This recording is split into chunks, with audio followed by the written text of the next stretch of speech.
Welcome to Royale League Asia, week number 4, day number 2. We have the Japanese players over at Foro Gamers Studio over in Taiwan. We are going to continue that today and tomorrow. My name is G Clef, and of course, as always, along with me is Simon on the desk. How's it going? I was going to ask you the same question. I got there first. Oh man, I'm lost now. How's it going, Simon? You can't do that. You can't do that. No, everything is good. Yesterday's games, I ended up watching at home. Got home early enough to see it. Wow. Japan once again 10-1 now, is it? 11-1? 11-1, yes. 11. No, wait. 10-1. It was 10-1, so plus 3. 7. Yes. Yeah, 10-1. Yes, you're right. Crazy results, and they are looking super dominant right now. But it's time for SEA to show what they're made of again. And on the screen, we have the overview for Clash Royale League Asia. We have the 3 regions, Korea, who are not playing today, Japan, and SEA. So over the week, we will have 2 regions going against each other because we have the home and away system. We have a region going to another region to play that's, as you see, independent race, week 3 to 8. We're in week 4 so far, not even halfway through the league. We did have the regional division. We did see who's up on top within the region only. But it seems like that result is not really coming true except for game width. Except for the Japanese team, that is really not the trend or the pattern that we've been seeing so far in week 3 and week 4. Now into day number 2. Let's see if it continues in. Yeah, game width are sitting at the top of the table quite comfortably, and they haven't really looked challenged by the other teams that much. There have been a lot of close games with them, but they always manage to come out on top. And only the other Japanese teams, they are actually on top. As you can see, 3 of the Japanese teams in top 4. Yes, and depending on results today, Brent Esports, I think they're playing today, right? Yes, they are in game 3, I believe. Yeah, yes. game 3. Brent Esports have a chance to stay in 3rd place today, but if they lose, then they're not going to be there, right? I think Fav Gaming will take over 4-2 against 3-2. Brent Esports, if they win, they will tie up with Fav Gaming, I think, who is actually not playing today, so they will tie up. Actually, 3rd place for 4-1. Yeah, and so they'll be 3rd. If they lose, though, they will be going down to that 4th place, so that will be a change later on. That's possible. We do still have lots of games left, and the big story here tonight is Detonation Gaming, who is actually 7th, who's the last place from Japan. Yeah. And that's quite shocking, even with 2-3. And we'll be going against AHQ, the last place of Southeast Asia, the lowest teams from both the regions, going against each other in the first match. So it should be pretty exciting as we go into our 3 matches for the day. Yeah, Detonation Gaming ended up winning against Game With. Which was super interesting because nobody expected it. But today's games, we're going to have Detonation Gaming, as you said, against AHQ Esports, Game With versus Chaos Theory, and Panos Sports versus Burn Esports. That last match should be explosive, I would guess at this point. And also Chaos Theory, they were trying to show something else. I think they were very hard countered by the deck, and they didn't really get to show too much yesterday. But so far, as you can see, wins on the left side means Japanese teams are winning. May continue as well today. Let's see how far that goes. The streak went all the way up to day 3 last weekend for Korea versus Japan versus Korea.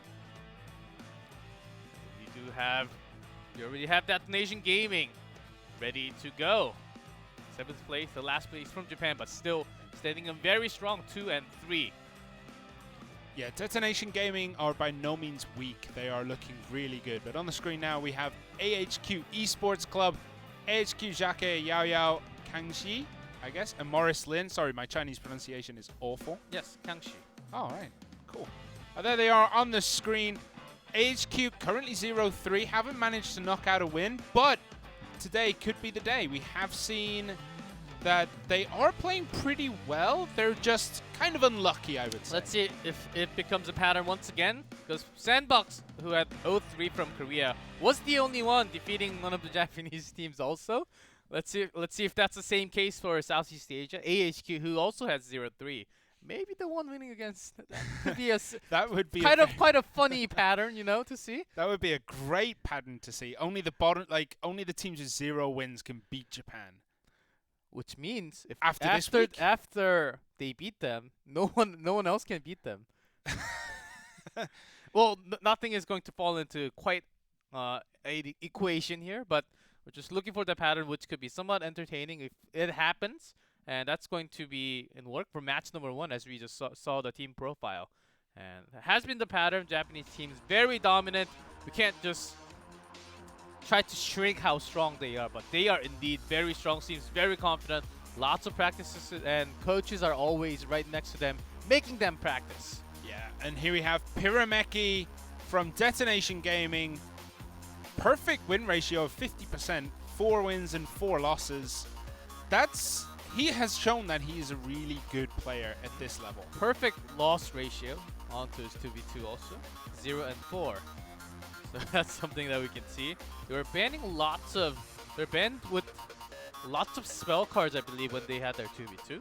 And their deck seemed like a little bit off. Their teamwork was slightly too late when they were training elixirs in that way also. And against him will be Morris Lin from AHQ. Once again, a 50% win ratio. This time 2 wins and 2 losses instead of the 4 wins, 4 losses. And ban cards, Dark Prince being banned for Pirameki. And Tornado for Morris Lin. Interesting choices here. Well, Dark Prince is the card that Morris Lin did use a lot. The most, actually, 3 times in 4 games that he had.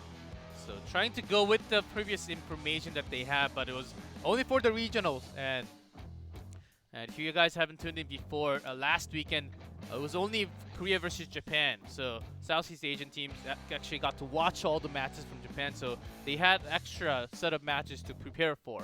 So that's something else that the home and away system is going to work.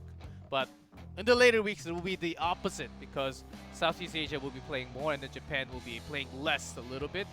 And so it's all fair for all the teams. Yeah, information is critical, and right now Southeast Asia has had more information on Japan, but we still haven't seen the SEA teams come away with a win against the Japanese teams. Only in day 1. Yeah. What? Only from day 1. Like yesterday. Yesterday. Yeah. Yes. Well, yeah. Okay. All right. Week 4, day 1. You were confusing me there. I was like, day Royale 1. League Asia, week 4, day 1, match 1, set 1, game 1. Okay, we're ready for that. Yeah. Okay. Okay. All right. Cool. But the ban cards, the Tornado ban in 1v1, we've seen occasionally, but it's not as popular as it is in 2v2. Of course. We always see a Tornado ban. Quite often we see both teams banning Tornado in 2v2. When there's a Tornado ban, you could kind of expect, because the hard counters against the Tornadoes are a Hog Rider, and oftentimes even Miner or some barrels. So lots of things that can go directly to the tower, which will be dragged by the Tornado, but to activate the King Tower. That has been the story. If you throw in the Hog Rider, when there's a Tornado, you activate the King Tower within the first 30 seconds of your game. You are kind of screwed for the next 2.5 minutes. I wouldn't say that. It just does make it that little bit harder, especially if you're playing a very chip-heavy deck. Yeah, I would say if you're playing a beatdown deck, it doesn't really matter. It doesn't too matter much. But if you're playing like the Miner, when oftentimes when you activate the King Tower, you will have chip decks. So that's why that's exactly what's happening. And he has been using lots of those chip decks, as you can see. Bandit, P.E.K.K.A, Miner Poison has been such a staple combo in this tournament so far. We've seen it so many times. Yeah, but we saw lots of variations actually first 2-3 weeks. Not much of Bandit in play, but just yesterday and the final day of last weekend. Did see lots of bandits, and with the Batman, with the Dark Prince, which is banned out in this case. So there's got to be something else. Maybe even have I just very in case. much doubt it. But what's interesting here is they have 2 minutes to change their decks, and I'm assuming since you've taken out Dark Prince, Pyrameki banned Dark Prince, Morris Lin has to change a lot of decks. How would that affect him going into this game?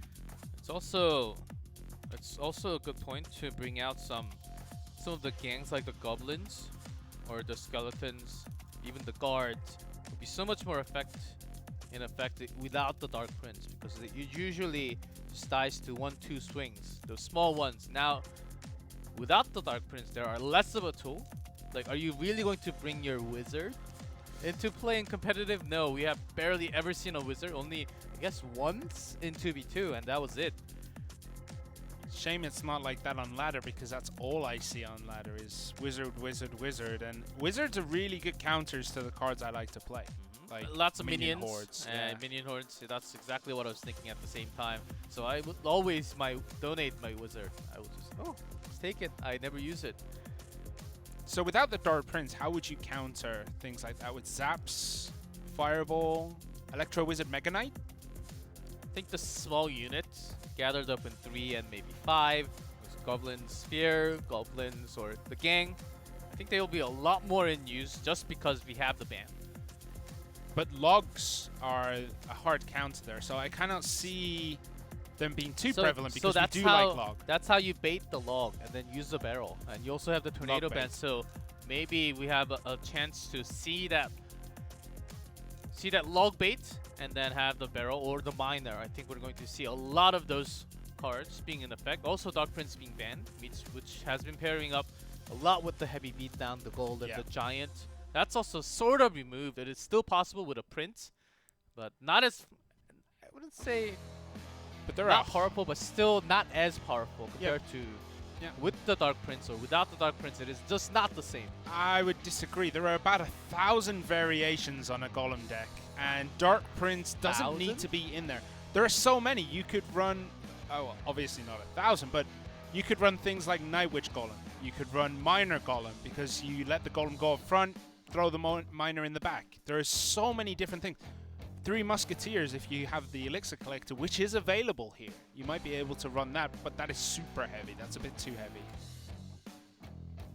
And you do need to look for that late game. If you do want to make that push, depends on how you draw out those spells. Be the key, I think, into this game. If you're really looking for the Elixir Collector, any types of big spells like Fireball, the Poison, will be very effective against those structures. But I believe we are ready to jump into our very first game. We do have the thumbs up from the referees. Will be the first game between Detonation Gaming and AHQ Esports Club. Yeah, Pyrameki in blue for Detonation Gaming and Morris Lin in red for AHQ. Just see the Ice Spirit there, Ice Golem from both players. So this could be any deck right now. Mega Minion, maybe Expo decks? With the Mega Minion, it is still possible, but with the Royal Ghost, I don't think it's very likely. I think they have a very similar one coming in through for both team. There's the 3 Musketeers dropping down already. This Poison is going to get some massive values here. Not too much though, but these decks are very quick in cycle. Very, very quick in cycle, actually. With the log, I think the Royal Ghost did just 1 or 2 hits, possibly, looking at the damage. It's not too bad. Like, every little helps. Here, a Hunter. Usually people try to save that Hunter for things like Golems, for things like P.E.K.K.A, because he does such a good job at making sure that everything big gets shut down. Yeah, mostly for defensive use. But we know that Tornado is not available, so Morris Lin just throws out the Miner near the King Tower. The Princess to the left, he switches sides. Now going on for the attack. Hog Rider. And there, 1. Yeah, 2 hits from the Hunter kills it off. It does get 1 hit though. That's okay for a Hog Rider. So, but we are going to have some switches coming up. Pyrameki is still wanting to push the right one, as that's the one that's pretty much damaged to 1800. Morris Lin, he's going to focus on defending and pushing it on the left side. We're going to have a unique attack where both players actually looking for the other lane instead. Yeah, Morrislin has a pretty decent advantage at this point, but that advantage just disappeared with that Musketeer there hitting that tower way too many times. If the Royal Ghost is already there to take care of the Miner. Some damage, I would say. About as even right now, but the Hog Rider going straight in the log, trying to delay a little bit. Still gets one hit. Yeah, good fireball there. Down to 697 on that left-hand side. And 3 Musketeers played at the back, split 2 and 1, but I think maybe at this point you'd want the 2 going on the left-hand side. I think he's willing to sacrifice a little bit and delay as possible to make his own push to the right side. Oh, as beautiful Royal Goat there. is now caught. Basically, the Musketeers doing free damage will be right after the Mega Minion is dropping down. But will he be able to defend the push that's going to come here from Morrislin on that left-hand side? The Miner comes in. Luckily, the Royal Ghost is right there to take that aggro. He was actually reading that cycle perfectly because that has been the pattern so far onto the left side. 5-4-4. There's a fireball. Single hit with the log will just finish the game, so he has to defend it, but that's going to be it. Pyrameki taking the first game. Throwing a bunch of spells along with the Hog Rider that goes directly. You can't really stop it without the tornado. Yeah, I would say that Morrislin played really, really well then for the first 3 quarters of that match. And then right at the end, it just kind of, he lost his cycle. He started trading a little bit more ineffectively. And I think that's what cost him that set, that game. The biggest problem that Morrislin had was the 3 Musketeers. How you want to work with it, work against it. Some of the poison were really effective, but except for those, he was only having 1 or 2 effective poison and nothing else because he was going low in elixir. Those 3 Musketeers were way too powerful. You can't really do direct damage like the fireball from Pyrameki in this case. So he had to delay the attack, and the pushes will keep on coming with the Royal Ghost, which you cannot really stop him too much because it will just go directly to the units without getting harassed with its, I guess, invisible mode. He's a ghost. I don't know what you'd call it. Phase mode, maybe? But Phase. it doesn't go through anything. Yes, just like the vision. Yeah. Have you noticed that, like, vision circles seem to be a lot different lately? Like, I've seen some things where, like, units will turn and follow a unit even though before, a long time ago, it wouldn't have gone there. It might just be me, but things like Hog Rider and Golem, like Golem walking over to a tombstone that's halfway across the map. Yeah, Golem's big. So it's got the high sight. So Yeah, he can... But he's made of rock and he only has little eyes. Hey, AI works exactly the same. If you... The only difference is that you go directly to the structure or you go to the unit. Right? It's all the AI. I think the AIs are about the same for all the units. All right, so we are going to get into game number 2 here. Pyrameki once again in the blue. Morrislin once again in the red. And an Elixir Collector comes down straight away for Pyrameki. There's a Miner and a Poison. Good bait by Morrislin. And Pyrameki, of course you would think the Miner would come directly to your Elixir Collector, but no, he had the poison, so why waste your Miner also?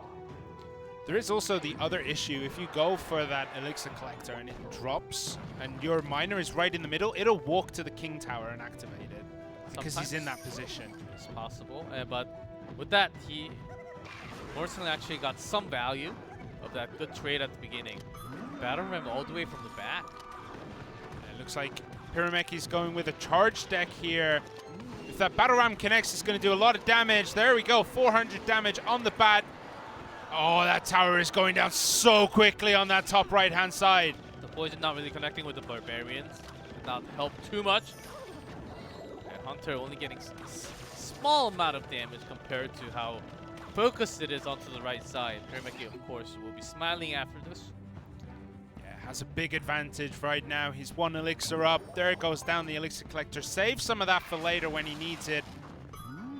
There's a Royal Ghost and the Ice Golem again on the left-hand side, but the Battering Ram used defensively here to make sure that Royal Ghost doesn't connect. Perfect Goblin Gang to make sure the Miner doesn't attack the tower as well. That's the thing with the log, you will take out and do so much damage to all the units in the ground. That's just to secure. few damage, but he does have the elixirs to go in this case. Where does he really want to pressure the giant onto the left side? Delaying, but it is very slow. So has to bring down the horde as long. Yeah, that minion horde will take down that Royal Ghost as it gets 2 hits in. And Morrison once again has taken a very slight advantage in the terms of health on these towers. Will he be able to keep it this time though? There's 3 musketeers. A lot more than 3 minions for sure. The log comes in, does take them out with that poison as well, and the one on the right-hand side is going to town on that Mega Minion.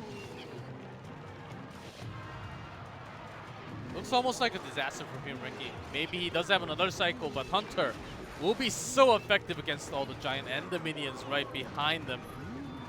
Yeah, the minions will go down. One shot there, so many, but the battering ram connects. Goblin Gang behind, and Bats. This is really dangerous now for Morris Lin. So many hits. Law comes a little bit too late, down to 531, and Zap. And anything will just finish that tower for Pyrameki. Will be taking another win in game 2, and will be the ending. Yeah, I believe he's just waiting for the cycle. Yeah, I think he's just waiting now to find that Zap. Oh, maybe not. Ah, yeah, he knew it was over. Anyway, Pyrameki takes set number 2. Again, Morris Lin looked really, really good for the first half of that match. And right at the end, he starts to slow down a little bit and ended up losing.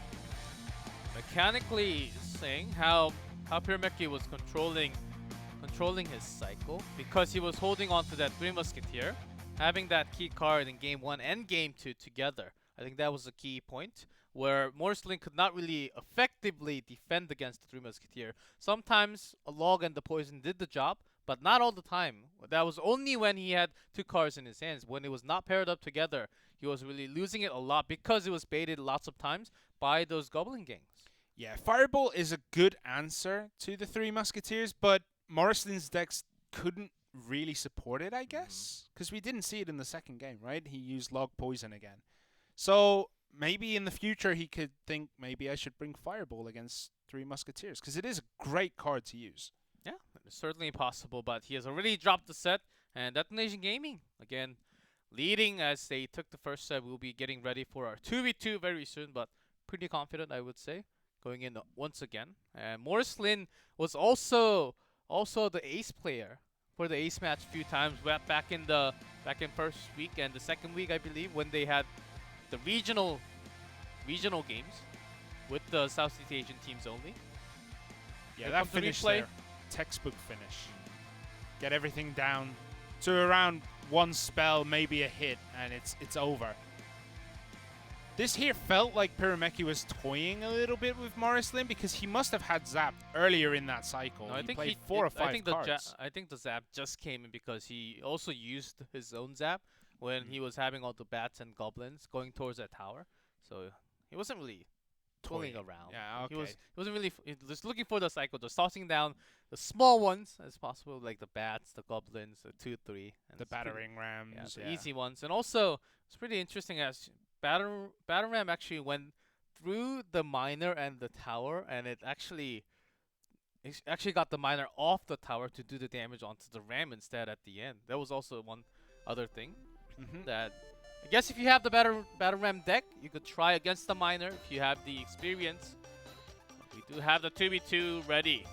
Be Lewis from Detonation Gaming. 6-3, again, 50% ratio here. His 1v1, 4 losses though, but 2v2, he plays really well. And Ku, 6 wins and 1 loss in 2v2. That's a very impressive stat at this point. At this time in the tournament, being 6-1, that's incredible.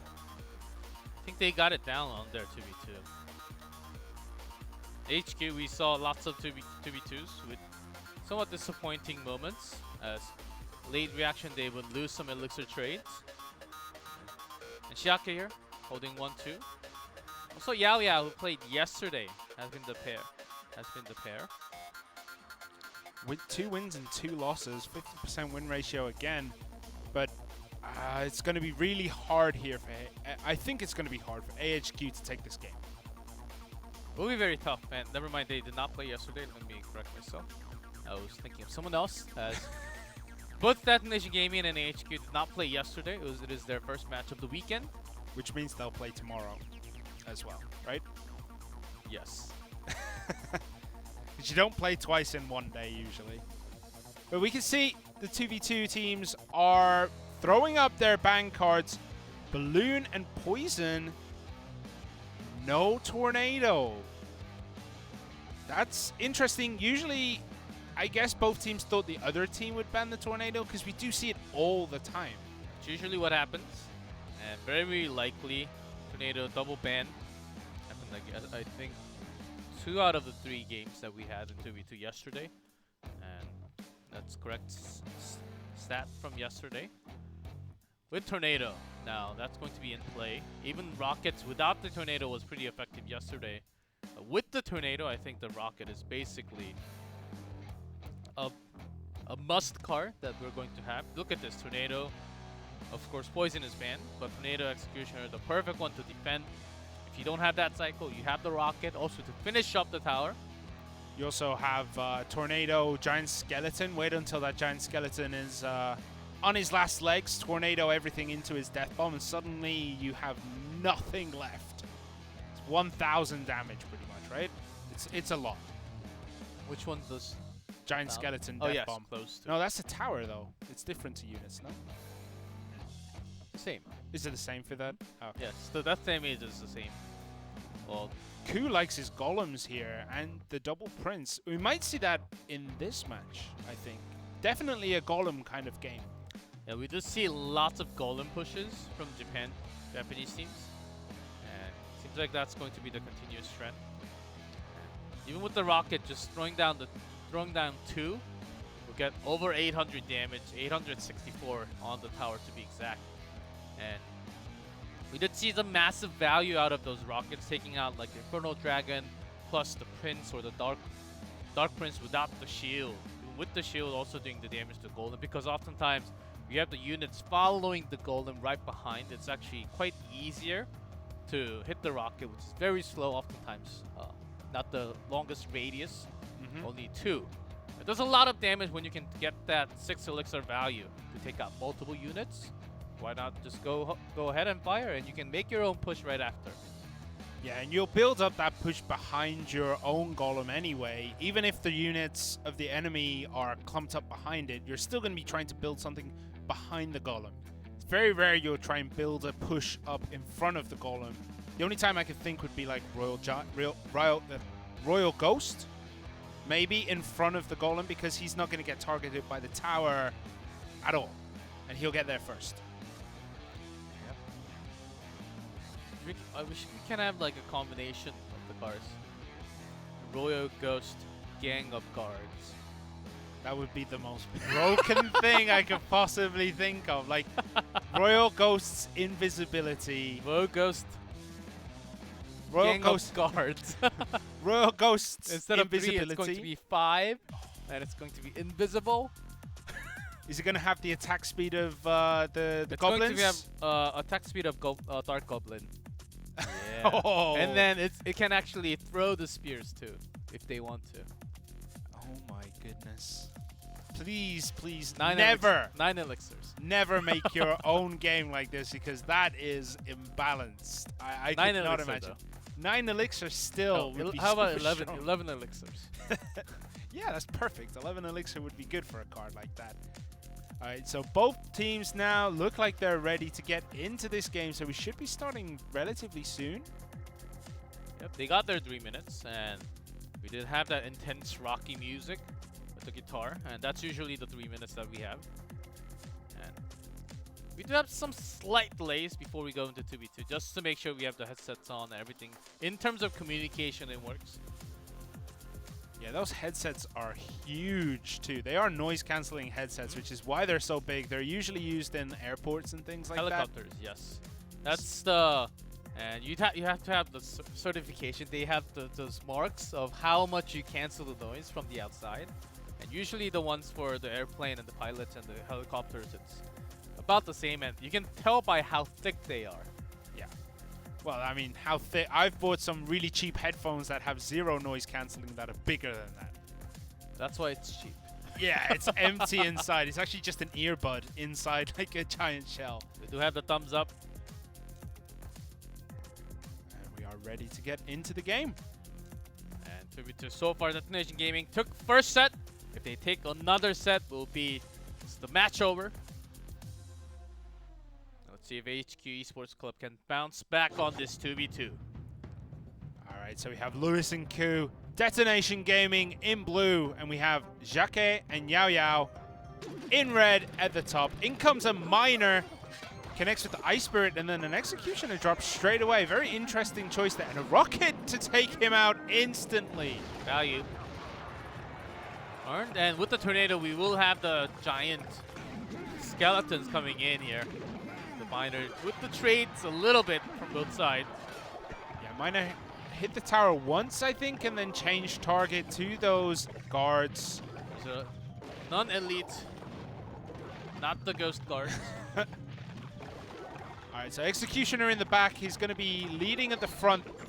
Unfortunately, that bomb is not going to do anything way out there away from civilization itself. There's that Tornado activating. There it does it. Only a minute in, and their tower's not too much damaged. Yeah, in 2v2, activating that King's Tower before you've done too much damage to the Princess Towers, that's really bad news because there is so much damage potential of the King's Towers in 2v2. I think Detonation Gaming just had a weak starting hand to actually throw out Executioner to defend against the Miner. So I think they're trying to find the cycle, but over time, with the spells, AHK actually doing a little bit more damage as they found lots of few units along with the tower doing the damage from the rocket both times. Yeah, it's worth pointing out that Miners here are going to have a very hard time doing any damage to the tower because you put it on the left-hand side of that right tower, it gets hit by 3 towers, basically. The 2 King's Towers and the Princess Tower. If you put it on the other side, it's going to get hit by 2. That Miner doesn't last that long when it's taking that much firepower. Oh, I think we're just coming down to an ending where we just have all the giant skeletons. The Rockets coming in from AHQ, coming in from Detonation One more Gaming. damage from the Miner and the Rocket will finish. So HQ does have lethal on that right bottom. But Detonation Gaming almost has lethal on that other side as well, especially with the log. I think they're going to be able to do it. Both teams now are in range. Nope, not close, but they do have enough time. 106, that is very close. Log does not finish it though. But they need to buy some time for the defense. That Rocket is going to finish Detonation Gaming's bottom right tower. Zap comes in on that top right-hand side for Detonation Gaming. 50 HP remaining. It will die to a log. It will die to a Miner hit. There we go. So, game on. Left-hand side towers probably now would be the focus. Continuous push coming in with the Miner and the Rocket. Let's get the shield out from the defense, so that's it. We'll have the counter push now, but the guards are defending that tower so well all the time. They're just ready for that. Also, still with that minimal lead from the right side, AHQ still holding it with lots of rocket damage. Yeah, AHQ has such a good defense with that tombstone as well as the giant skeleton just holding everything in a place where it doesn't want to be. Giant skeleton, someone right on top of the tombstone, takes it out instantly. They know they're behind and they want to make this push at least a little bit so it connects. There's the tornado onto Both the death bombs. Go down. Nothing remains. One Executioner left. The Miner does connect onto the tower. There is a log there as well. Dart Prince summoned instead. Guards against guards. Fireball comes in. AHQ are slowly ticking away this tower with rockets, fireballs, everything they can use that can connect to that tower is being used right now.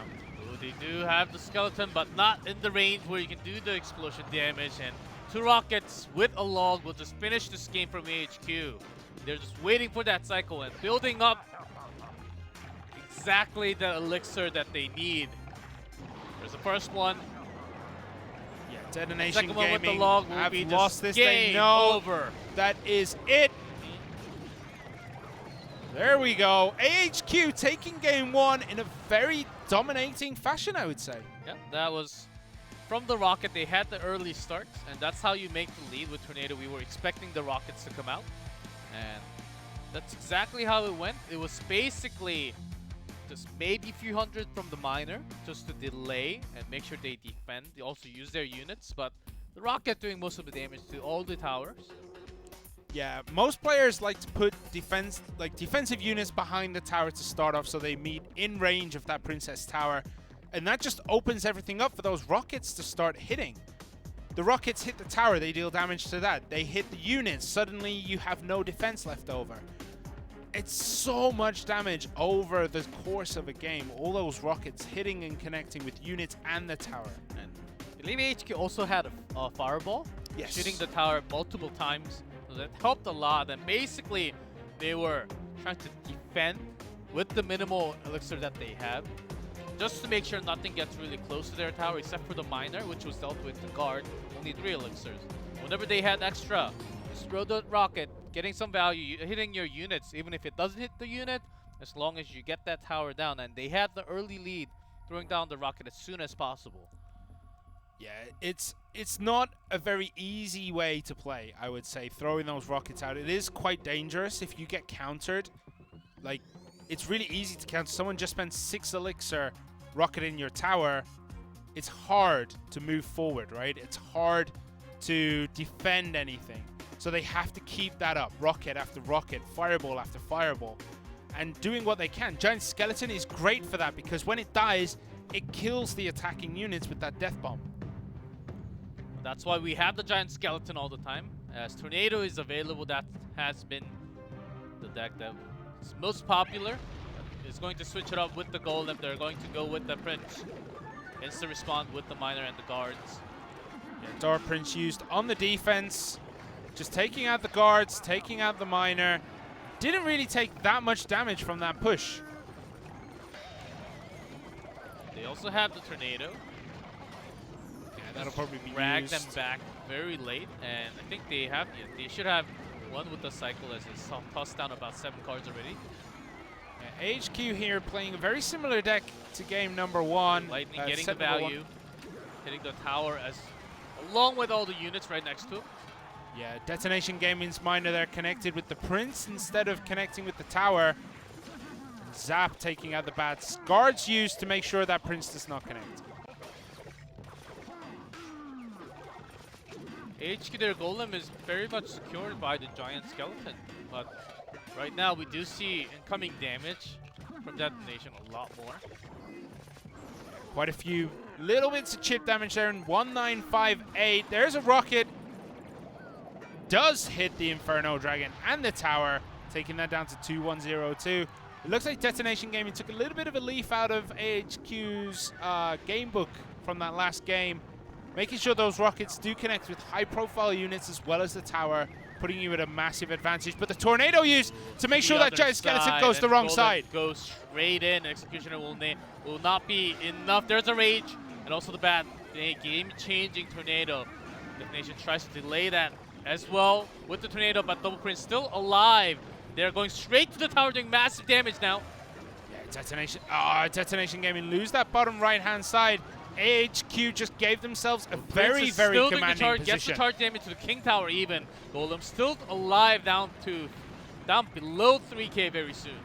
That Tornado pulling that Giant Skeleton into the opposite lane was such a powerful move by AHK.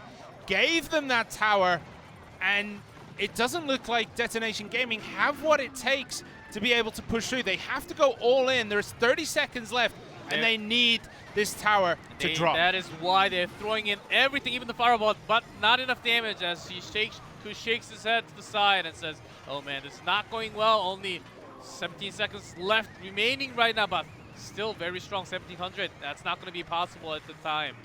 Yeah, 10 seconds, that much damage is impossible. AHQ know it. They've taken the win. Wow. They need 4 instant rockets. They only had 7 seconds. There was no way of coming back into the game. AHQ with that single Tornado, making a critical move. It's also something that you should always expect. They have a Tornado. Maybe we shouldn't really put it too close to the center of our own map. That was almost a little bit of being a little bit too naive. And when they also have their own Tornado, really thinking about your own moves and not really thinking about what your opponent is going to do with that tornado. And we have seen that before, so maybe they were in a rush placing that giant skeleton. AHQ just played that 2v2 perfectly. They made zero mistakes. They had the perfect strategies coming in. Detonation Gaming, that's the first 2v2 I think I've seen them play where they didn't look comfortable. Usually they look very comfortable when they play. Their positioning is perfect. The units they use are perfect. Just everything about their kind of strategy works. They didn't look like that today, and AHQ took advantage and just controlled this game from beginning to end. And we'll get to see the replay of the 2v2. As the first one and the second one from by HQ, as this was the push even with the rage. And that's the power of the double print with the golem. Deal with lots of single target damage as well as some cleave damage from the dark prince. Has been the way to go with the golem and the winning one. And oftentimes we do see we used to have lots of lumberjacks in the first few weeks, but seems like the rage is doing a lot better than the lumberjack in 2v2. The rage is all the rage in 2v2 right now. One elixir less. One elixir, two elixir less? One elixir Only less? 2 elixirs compared to a lumberjack, which is 3. Mm-hmm. And lumberjack does a lot, but you can't really control the exact timing when you want the range and where you want it, depending on the opponent. It can change all the time. And especially against the tornado, lumberjack may not be the best tool that you have. And we do see a lot more rage because of all these factors and more. And rage often does the job, speeds up the speed itself when you have the movement speed and the attack speed also. So when you have that big push coming in with the rage, I would say just pop that 2 elixir down and then boost everything up. Yeah, I would say that the lumberjack is a much better card in 1v1 than it is in 2v2. Because in 2v2 you can spare that little bit of elixir for the rage potion to go at the right time. Whereas in 1v1 you always kind of want that body. Yes, of course you do need lots of units to work with the rage. So if you have 2 players with lots of units being dropped down, and compared to that 1v1 when you can only have limited to 10 elixir compared to 20 in 2v2. Rage is not going to, of course you have to take 2 away already, so that's only 8 that you can work with at the time if you want to place everything down together. Of course, there's that elite barbarian, always available with that rage. It is still possible. Not in professional matches it's not, but in ladder, nothing worse than seeing elite barbarians, minion horde, and then suddenly a rage potion dropped on it. Especially when they're maxed out and you're sitting there like, I'm only level 4, don't do this to me. But we see Ku coming out for Detonation Gaming in this ace match. Doesn't have the greatest of 1v1 records. 2 losses, 0 wins. I believe that was against in his own region against another Japanese team. I believe so, yeah. And Jake here, 3 wins, 6 losses. He is still a very good player, though. Even with that, I was going to do math, 33% win ratio, he's still an incredible player. He's just been a little bit unlucky. Well, it comes to the time when he gets unlucky many times, and possibly all the time. Luck involves in skills. Lots of skills come in. And how you deal with what you have. With your starting hand, you have to really calculate right there how you want to defend, how you want to cycle your deck so you can actually come back to the hand where you want all your cards. That's what it takes to be professional here. Good cycle control is very important in these kind of games because you need to have the cards that will support you during the early game. You need the cards that will control through the late game, and you need the cards that will stall ideally for that end game. If you're already 1 or 2 towers up, you need to stall as much as possible because it's very hard to take down the King's Tower. Bans come in, Tornado for Ku, 3 Musketeers for Jake. Saw the power from Detonation, and that was game 1 from Pyrameki, how powerful the 3 Musketeers could be. So taking that out of Ku's hand. Of course, he did not play in game 1. He was in 2v. Jake was in 2v2, and Morrislin had a tough time against Pyrameki. So in this case, having that out of the out of the bin. Yeah, we can Can't see be- Jacque's most used cards here: Lumberjack, Tombstone, Dark Witch. Most deck for a coup, Golem, Double Prince, Mega Minion, Zap, Poison. That's just a very, very solid deck. Answers to everything, but it is a little bit on the heavy side. I don't know if we'll see that during this game. That exact deck is a little bit heavy. I think most one comes from 2v2. Certainly possible because he has played a lot more 2v2 compared to his 1v1, only having the 2 loss on the record. So this is it. This is the possible time for AHQ to take one game away from Japan. And we saw last week that the team that was 0-3, 0-4 at the time, I believe, ended up winning against the top team to not be at the bottom anymore. So maybe AHQ here are going to beat Detonation Gaming and climb slowly off that bottom slot. It is certainly possible. And just to throw out some stats for you guys, Jacque has banned 3 Musketeers twice already in his 4 games. Four sets that he played 1v1s in. So has not been too effective as he only recorded 1 win and 4 losses. And that's also because he was using lots of heavy ones. In fact, lots of Chrono Dragons, lots of Fireballs, and even the Skeleton Barrel sometimes. Not just in 2v2, also in 1v1. So quite some unusual units. Yeah, it's not very often we see the Skeleton Barrel in 1v1 because it just doesn't quite have that effect, you know? It's very easy to counter. But we saw, I think it was last week, a lot of misplaced Electro Wizards to take out those skeletons when they drop out of that balloon.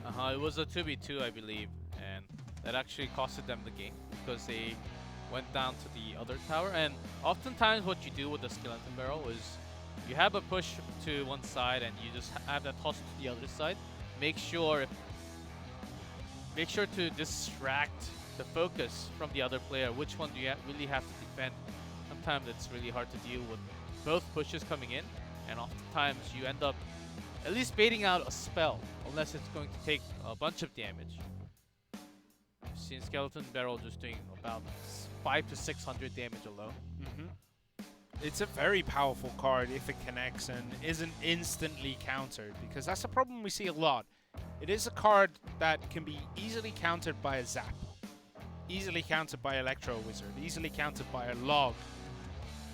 Ice Spirit even counters the skeletons that drop out. So, I mean, there is a lot of answers to that card, but if it does go unanswered, it can deal so much damage.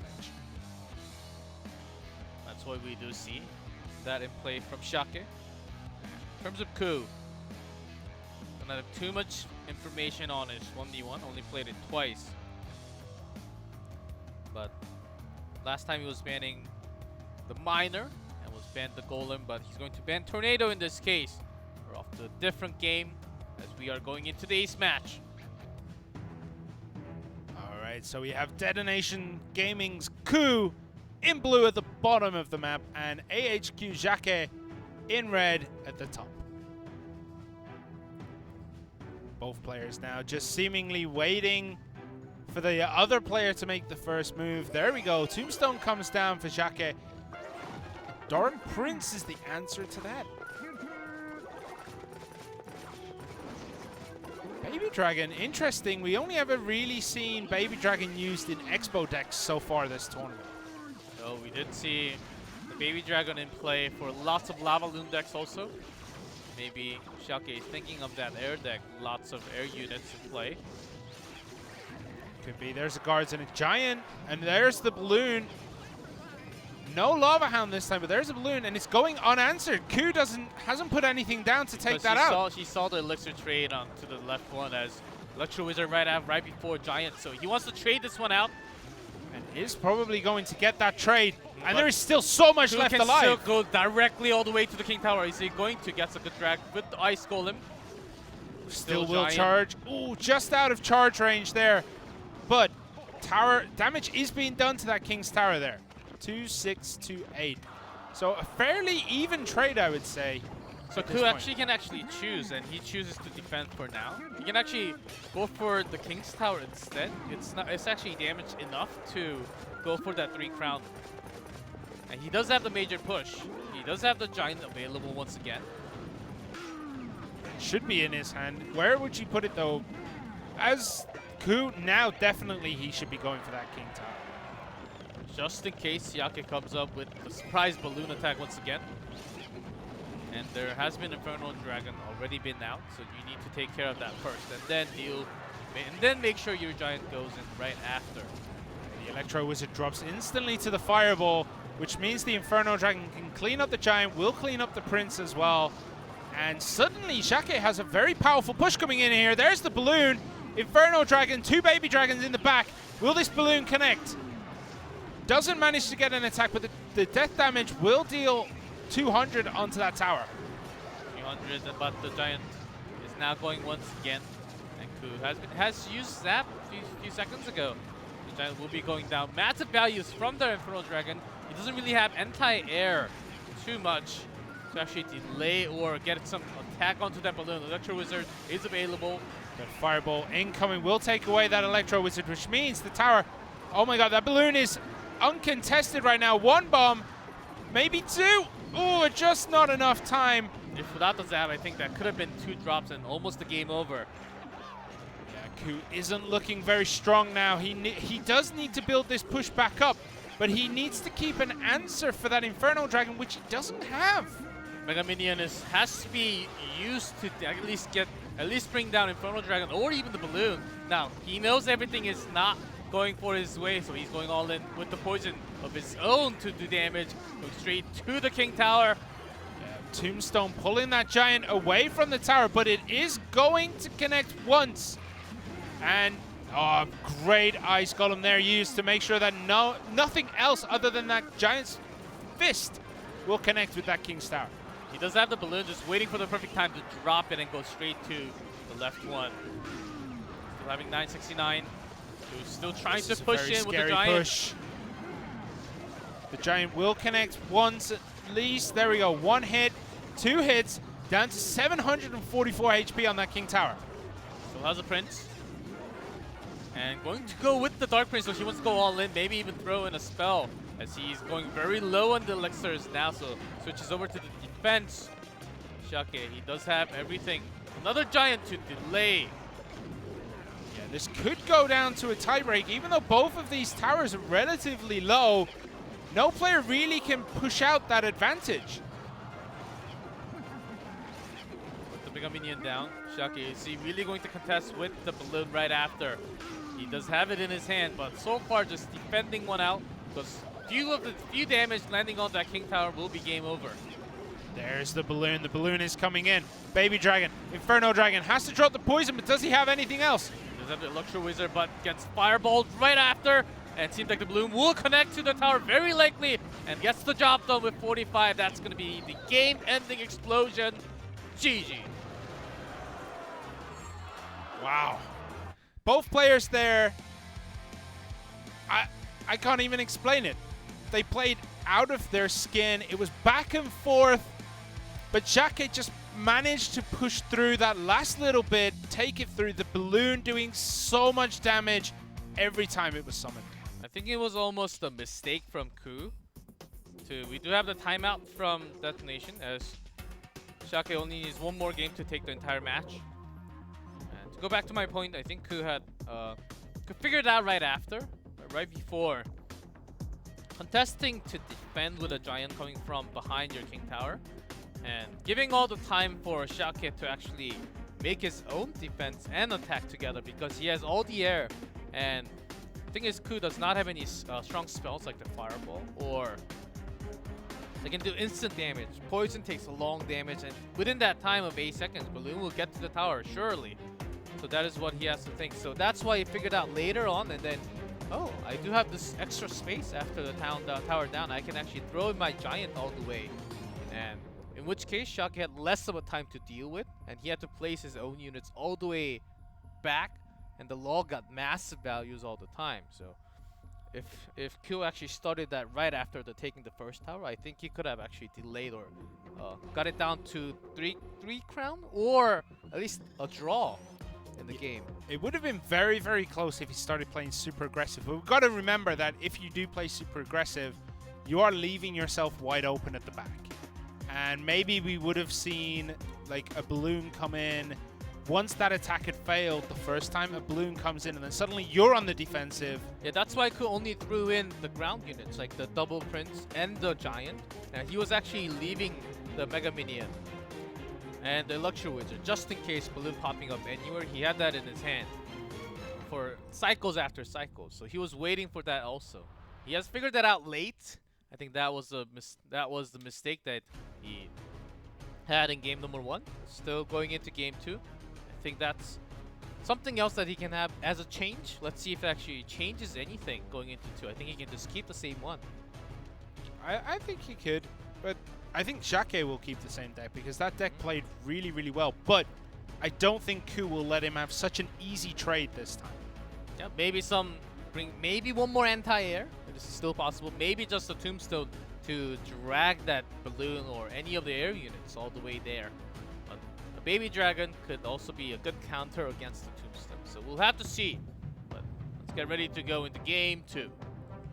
So Ku again for Detonation Gaming in the blue. Jacquet once again in red for AHQ. This is anyone's game. Both these players seem very even, I would say. Sometimes if you want to go with the pride and if you want to keep your same deck, that was a mistake that I did before, but this time it's going to be different. And we do sometimes have the same exact deck for all 3 games, thinking that, oh, I can win. I can beat you down with the same one. Or I won't make that same mistake again. Yes. I'm going to play my same deck that just lost. And then you realize maybe it wasn't because you made a mistake. Maybe it's just because the deck wasn't that strong. And sometimes we have the same thought from both players and same decks for all games. And that is also possible in this case. And we're already down to 2 minutes. Yeah, so we're going to be waiting for that double elixir time. That usually means both players have a very aggressive sudden death kind of deck. Not the kind that we see in Clan Wars though, where it's down to the last minute, sudden death, and then you see Hog Rider freeze. What was it? The one-hit KO basically. Ah, that easy one. Hog Rider, freeze, mirror. Yeah. Mirror freeze. And you win. I don't think Easy we'll game. be seeing that here though. Easy That's game. Very easy. You just hold those 3 cards, and until that moment, you just defend until the last second, and then you just throw those in. Your opponent will be thinking, "What in the world?" It's a cheesy strategy if you want to go for that collection day. Yeah, but you do need a miracle to have all those cards in your hand at the same time in the right order. Oh, massive Golem. fireball value, even onto the Golem. Yeah, Golem Night Witch combo, very classic Golem deck. Mega Minion comes in. We're going to see a fireball probably for Ku at this point. There's the Electro Wizard that will stop that Inferno Dragon from taking down the Golem at least for a little while, but Not really still landing. does connect. Yeah, only Lava Hound and the Mega Minion stopping that Electro Wizard. Looks like 2 of those pups do actually connect onto the tower, but there is so much here, but the poison will deal with most of that. Even the fireball doing direct damage to the tower. Once again, getting the Night Witch as well. Yeah, Kind of in a tough spot already. We'll need the 17 seconds now. Lava Hound looking for the big attack later on. yeah, Ku's tower is down very low, but those bats do connect and will bring us back to even. Lumberjack here used. There's not really that much anti-air for Ku, which means he might be in trouble here. Let's see, fireball. Gets damage onto the backs only, not to the Golem, but still a great way. See, the Lumberjack does not go down for a long time, so the rage connects to nothing basically. In the meantime, Miner doing a lot more damage, even the pups doing direct damage to the tower, going down to 400 lower. 300, almost in fireball range here. That's really bad for Ku. One more Miner plus the fireball can actually finish the game. We're in the overtime. There's just not enough anti-air here for Ku. He's gone very heavy on the ground once again. We're getting close. There's a Miner now. That should be it. There we go. We need to see that fireball comes in. There we go. Jackie takes the win. AHQ Esports. Finally, they will get their first ever match win in Clash Royale League Asia in week 4. How frustrating is it to go for 3 weeks without a single match win? Finally, they will break streak from Japan as well. The streak continues. What do you mean? Japan lost to a team with a 0-win record. Oh, the yes. streak continues. Okay, that streak, that pattern, That does pattern continue. continues. Sandbox last weekend. AHQ Esports this weekend. We need to see if Japan can rally back and keep their almost perfect win man. record. What's happening? We can actually make equations of what's happening. I will say AHQ Esports 2v2 was fantastic. It just dominated whatever Detonation Gaming put out. And that last game, Jacques played really well, but I feel like Ku just didn't have much anti-air. So that's what I think. The Lumberjack, as we could see, basically with maybe less than 50 HP left on the Lumberjack, had to be going down to speed up the golems. Had to get some synergy along with that rage dropping right after the Lumberjack goes down. But Lumberjack was possibly the last one right before the second goal might actually went down. So getting no value.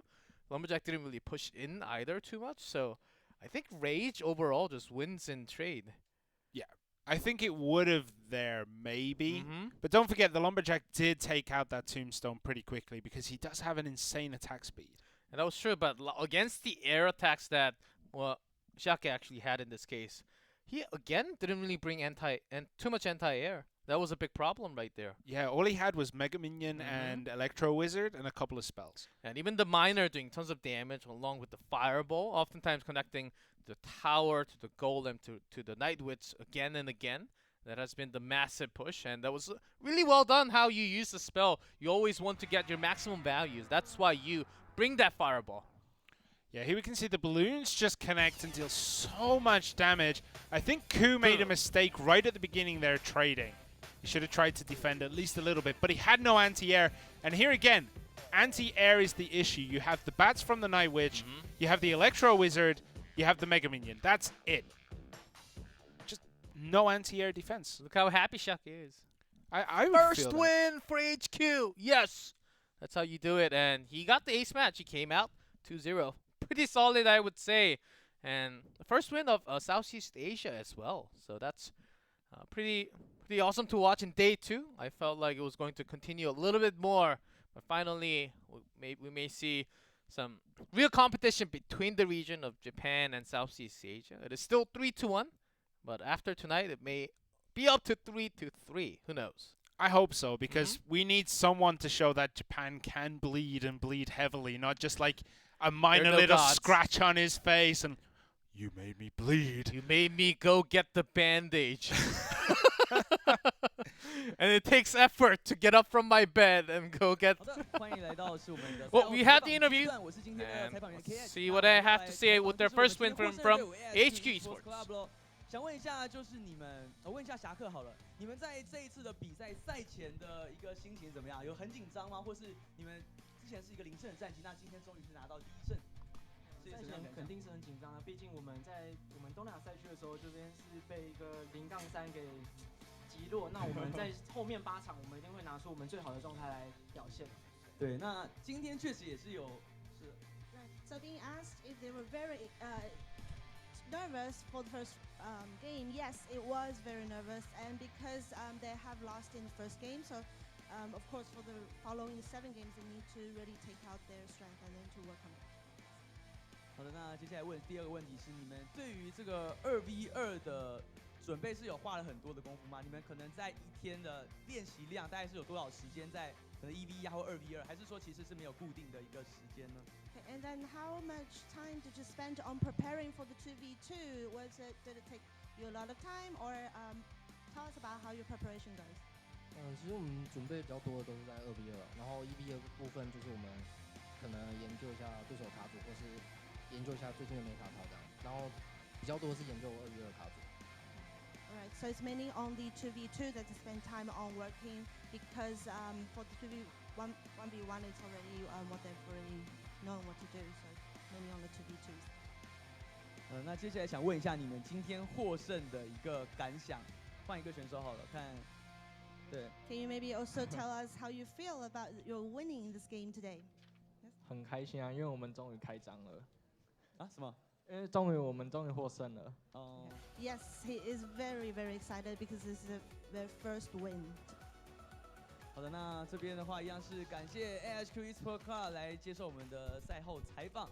那我们紧接着呢就是休息一下，等一下回来的话就是下一场精彩的比赛喽。Okay, congratulations and thank you, Esports. And that's it. We heard it from HQ that they have been practicing and they got an extra week to prepare and they have been focusing on 2v2. It really showed out tonight in first match. Yeah, their 2v2 was just mind-blowingly fantastic. Just dominated from beginning to end. Yep, that was only the first match though. We do have still 2 more matches to go between Southeast Asia versus Japan. We'll continue that after the short commercial break. We'll be back soon.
Welcome back to Clash Royale League Asia. You saw the logo. We're in match number 2 players. It seems like they're really enjoying the environment, as even though it's of course competitive and results do matter. Of course, you get to meet lots of the players who is actually very well known for years before Clash Royale actually getting somewhat of a history, up to 2 years and more. And we do see the same player sometimes. And like Detective Hekka, he has been playing for lots of the time, even playing in China last year in the Clash Royale Crown Cup. Yep. So many of these players probably have met once or twice before if they've been involved in this for a long time. So they know each other, and it's a chance to meet old friends. But here we have game with Amaterasu, Yuhiro, KK, and Shun. My personal favorite player on this team is Shun, and they're looking really, really good right now. They might have dropped one game before, but they're just incredible. Yeah, they're standing on top right now with, of course, lots of wins, 5 and 1, only dropping 1. And that's how confident they are going in. Even last night it was pretty dominant against Chaos Theory, who has been strong at the very beginning, but very beginning only. They've been falling behind a little bit. So staying in 1 and 3 at the moment. Yeah, but they're currently sitting mid-table. They're 9th in the standings right now. They're not doing too bad. But if they drop down more from here, they will be going down super low. So they need to catch up here. Of course, they are up against possibly one of the strongest team in this league right now. GameWith, very, very strong. Not just Shun, who has been the spotlight for a lot of the commentators here, even the Korean players. And I don't think it's just him. I think it's also the power of Amaterasu, keeping up super well with the 2v2 oftentimes. And we're also going to have KK in play for 2v2 tonight. So you may see something else coming in as Shun has moved out to be 2v2 once again. Yeah, I think Shun has kind of fallen into the 2v2 and likes to play the ace match. But on screen, we see Amaterasu. This guy has been really, really solid for GameWith right now. Look how many games he has played already. 10 games of 2v2 and 7 games of 1v1. Yeah. That's close to every single game that they've played before, right? Yeah, he has played every set, every game. He has been in every match. He's just so good. But Ray Baggis, on the other hand, we haven't seen that much of him. 1 win and 2 losses. And only 2 losses in 2v2 as well. And that's including... Oh, that's not including yesterday because he was not in play. Not in the active roster yesterday. He was out. So that's a stay, instead. It was Yugi Art who was actually in yesterday. And Jade TV, I believe, was the one playing 1v1. So switching things around, we see Goblin Gang ban for Amaterasu and a Golem ban for Ray Baggis.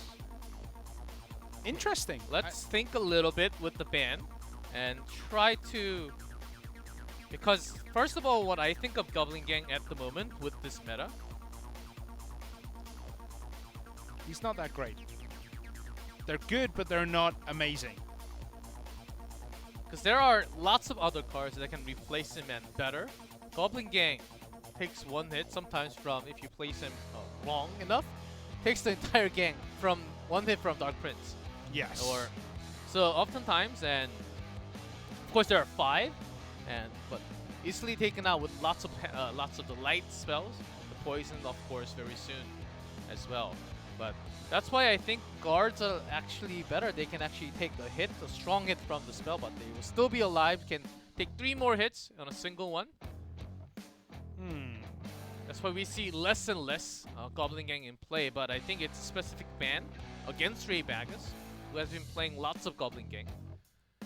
Yeah, we can see his most used deck also included Magic Archer, which we've seen completely change games around once he gets that right angle. I think it was last Sunday we saw a game where it was neck and neck. Both players were playing out of their mind, and I can't remember who it was. Someone tornadoed the Magic Archer into position accidentally, and suddenly 3-4 hits on the tower and it went down. Magic Archer is a really good card if it's in the right position. Anywhere outside of that 1 pixel position, and he just fails a little bit. But Goblin Gang ban. Why would you ban Goblin Gang? I think it's a sniped one, as Raybagus, he needs to find a different card, but it's an easy one. It's also saying that if you want to draw out my spells with the Goblin Gang, you can try it, but not in this case. You have to try with something else. Maybe lower, just goblins, maybe just enough, but in terms of damage output that you can have, you're going to lose that. Either you have to only have the spear goblin or just the goblins, so it will not be the same. The Golem ban, I feel, is not that difficult. As we can see, Amaterasu is still playing around with Shun. And I'm going to guess, like, the Golem ban maybe took out 1 or 2 of his decks. But he has probably a list of 1,000 decks that he can play here. And he's just like, yeah, all right, let's take out the Golem, play something else. Double Prince, for example, could be Giants. So we can see pretty much anything from a Golem ban. Ugh. Look at his nails. He needs to cut his nails. I didn't see. I don't. The one holding in the timer. Oh, the one holding the Yes. I don't look at, you know. I'll send a message to them and say, can you please get manicures before you start, please? Make sure they're nice and clean. Something I noticed on the screen, because I'm picky at times, and that's cheek left things. But here, I just realized you have super long girl nails. Like, I have little stubby ones. Huh. Interesting. Okay, so we have 6 seconds left. Let's stop talking That's about because nails. This isn't a beauty show, all right? That's because you're a golem and I'm not. I'm a human being. I do play in a lot of Golem decks, to be fair. I know. You were trying to play one of my decks, and it's like Golem, Golem, Golem, Golem. Oh, wait, Expo. Yes, and I won. Expo is the answer for some time, but Amaterasu seems to be having a little bit of problem getting comfortable with these headsets. That is something that might actually make a difference to these players. Delicacy, you need perfect angle for the headset, perfect inches. See, that is not perfect. So redoing it, I need to do my earpods one more, and then I put my headset to make sure. And so sometimes when you have the headsets, and especially for the players who actually wears glasses, it actually gets very annoying sometimes. When your headset covers all the ear, it will grab the glasses along. And sometimes it will become some pain after minutes of play. So you want to make sure that stays in place, because your fingers cannot move away from the device for the next few minutes. It's also, do you think that might play into things? Because every region seems to have a different type of headset, right? We saw the Japanese with the Sonys, these ones with the big aircraft ones. Like, do you think that actually makes a difference to the players? Like a little bit of comfort differences? No. As long as they have all the sounds, it should be okay. And we are ready for game number 1 between Amaterasu and Raybagus from Chaos Theory. Game win. So Amaterasu in the blue, Raybagus in red, dropping that Goblin HUD. The Miner comes in, does aim for that Goblin HUD, just to make sure that he doesn't take those little bits of damage onto his tower, but didn't really get that much accomplished with that Miner. He was ready for that Miner. Mega Minion here, kind of uncontested right now. Just get 1 hit. Yeah, 1 hit. And that's usually what happens if it's uncontested. But here comes a Graveyard along with the Ice Golem, already locked by the Princess Tower. So Baby Dragon do so much damage. Look at that tower just disappear here. There is nothing really to defend. 1,064 left. That Baby Dragon just was not good enough. Yep. Baby Dragon is very good. A very good card to deal with some of the small units, but attack speed is so slow. Against the Graveyard, not the best one. But the counter push is coming. Does a lot more than the damage that he got. Also, the pups will be doing the extra damage. Yeah, there's 2 big pushes from both players, and it looks like Amaterasu does have the advantage. The pups do manage to connect onto the Ice Golem, so not much damage there. 1 hit, just 1 hit from those pups onto that tower. Still, Amaterasu, he was holding in lots of elixir, so here comes the lava hound. Once again, maybe he's also holding a balloon just in case. Yeah, could be going that lava hound balloon, as the balloon's not banned in this game. But there's that Goblin Hut blocking the way. I think he wants to remove that and then play the balloon, maybe later. Or maybe not even bother playing the balloon, because these lava hounds are getting super close to the tower and letting everything else start connecting. The miner there, the pubs start going to work on the musketeer, the ice golem, everything else that's in there. Doesn't deal that much damage to the tower this time round, but it's still some damage. Guards and even the musketeer dropping right below. Maybe having the musketeer off to the side could actually keep your musketeer alive, but it would give room for the pubs to actually do direct damage to the tower. Once again, Baby Dragon. This time working a little bit better in terms of how random spawn is. Yeah, and also the Princess Tower this time wasn't connecting onto an ice golem, meaning that she could also help in the defense. A Baby Dragon on its own cannot defend it very well, but once that Princess Tower comes into play, the attack speed builds up. Great poison to deal massive damage to lots of units. Infernal Dragon, there's not really a good unit that Infernal Dragon could lock in. Then he's got connection onto the tower. All those pubs are dealing so much damage on that top right side. But the top left side, that Lava Hound is also going in there. Let's take both at the same time. He does have some other units, and maybe the final spell is available, but that's not even needed, as he has made his push onto the left side. Raybag has found himself nowhere. Which one do I really want to defend? And it was actually not even close, and that was... It was a quick turnaround. Yes. That was a very quick turnaround. It was like, I feel like Raybag has had a choice to defend left and right and chose neither. That's what it felt like. Like, there wasn't that much defense going on, especially that giant push that comes with that Lava Hound on the left-hand side. I think he kind of got caught in the headlights a little bit. Yeah, really forced the guards to be used. And that was quite interesting, as he has banned the Goblin Gang, and we knew that. Chaos Theory will call for that timeout, as it seems like Amaterasu has got his lead with the Lava Hound, and I believe it was a balloon or possibly another spell, because he still did not use the final card. And he can actually keep the same one, because Raybag, he still does not know what the final card is. But if you know 99% of a deck, 90. then... Alright. No. There's 8 cards, 1 slot, 92? 7, 92. No, 92 it can't be point- 92. 90s. Let's not do math on stream. You're the one who always tells me, like, Simon, don't do math on stream. Like, don't do math live on air. And you're here going, what is 1 out of 8? And now he's writing it down, working it out. All right, fine. I'm sure chat is going crazy right now with the answer. And he's stuck at 3 divided by 4. What? What are you doing? That's not even how you work out a percentage.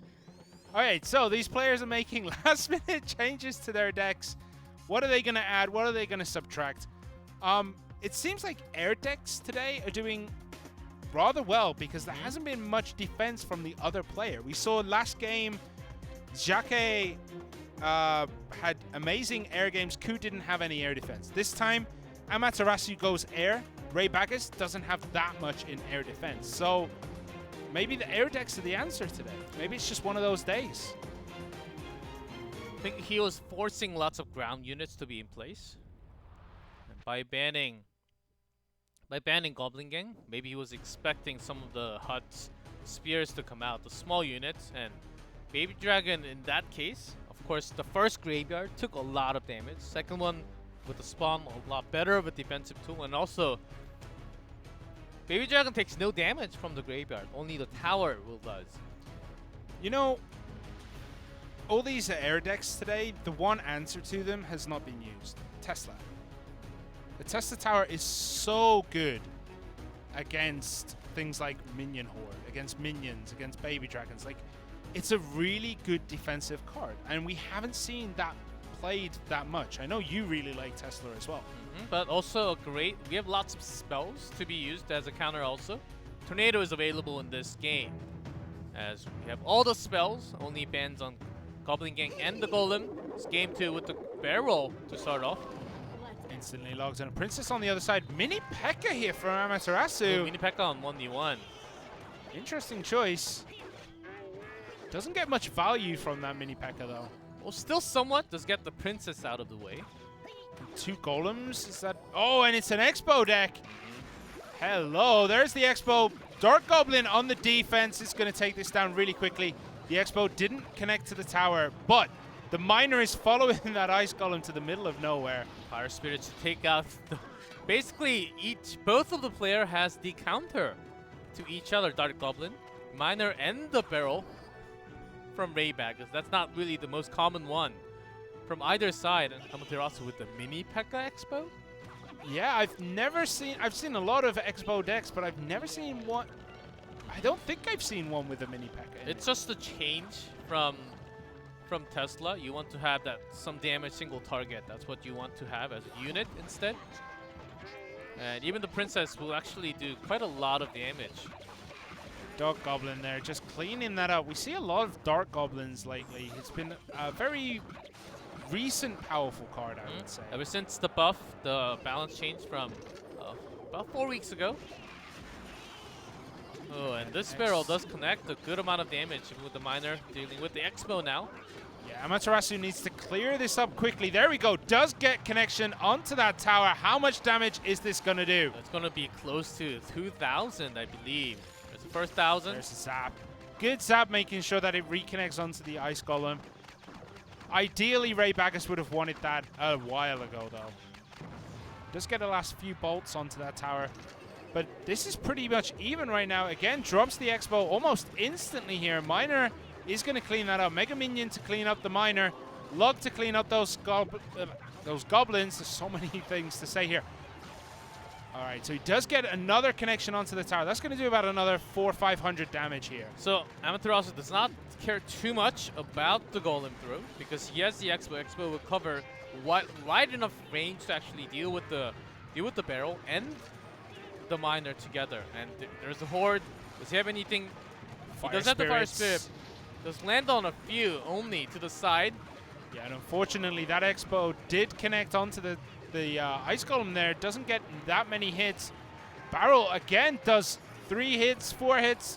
Great placement of the Spear Goblins from Raybaggers. He knew that log was coming for that Dark Goblin, so having that predicted, nicely done. That was a very interesting position on that miner. Kind of in the middle of no man's land. Not going for a tower, not going for an Expo. Interesting position there. I think he was expecting an Expo as well, so I think that is the reason. And he does throw in another barrel now. Ice Spirit.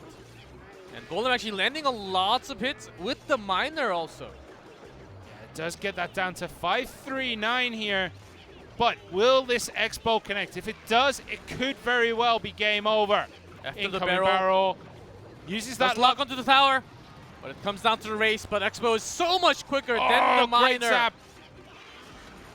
Great zap, making sure that that Expo started targeting the miner. Now it's on the Ice Golem.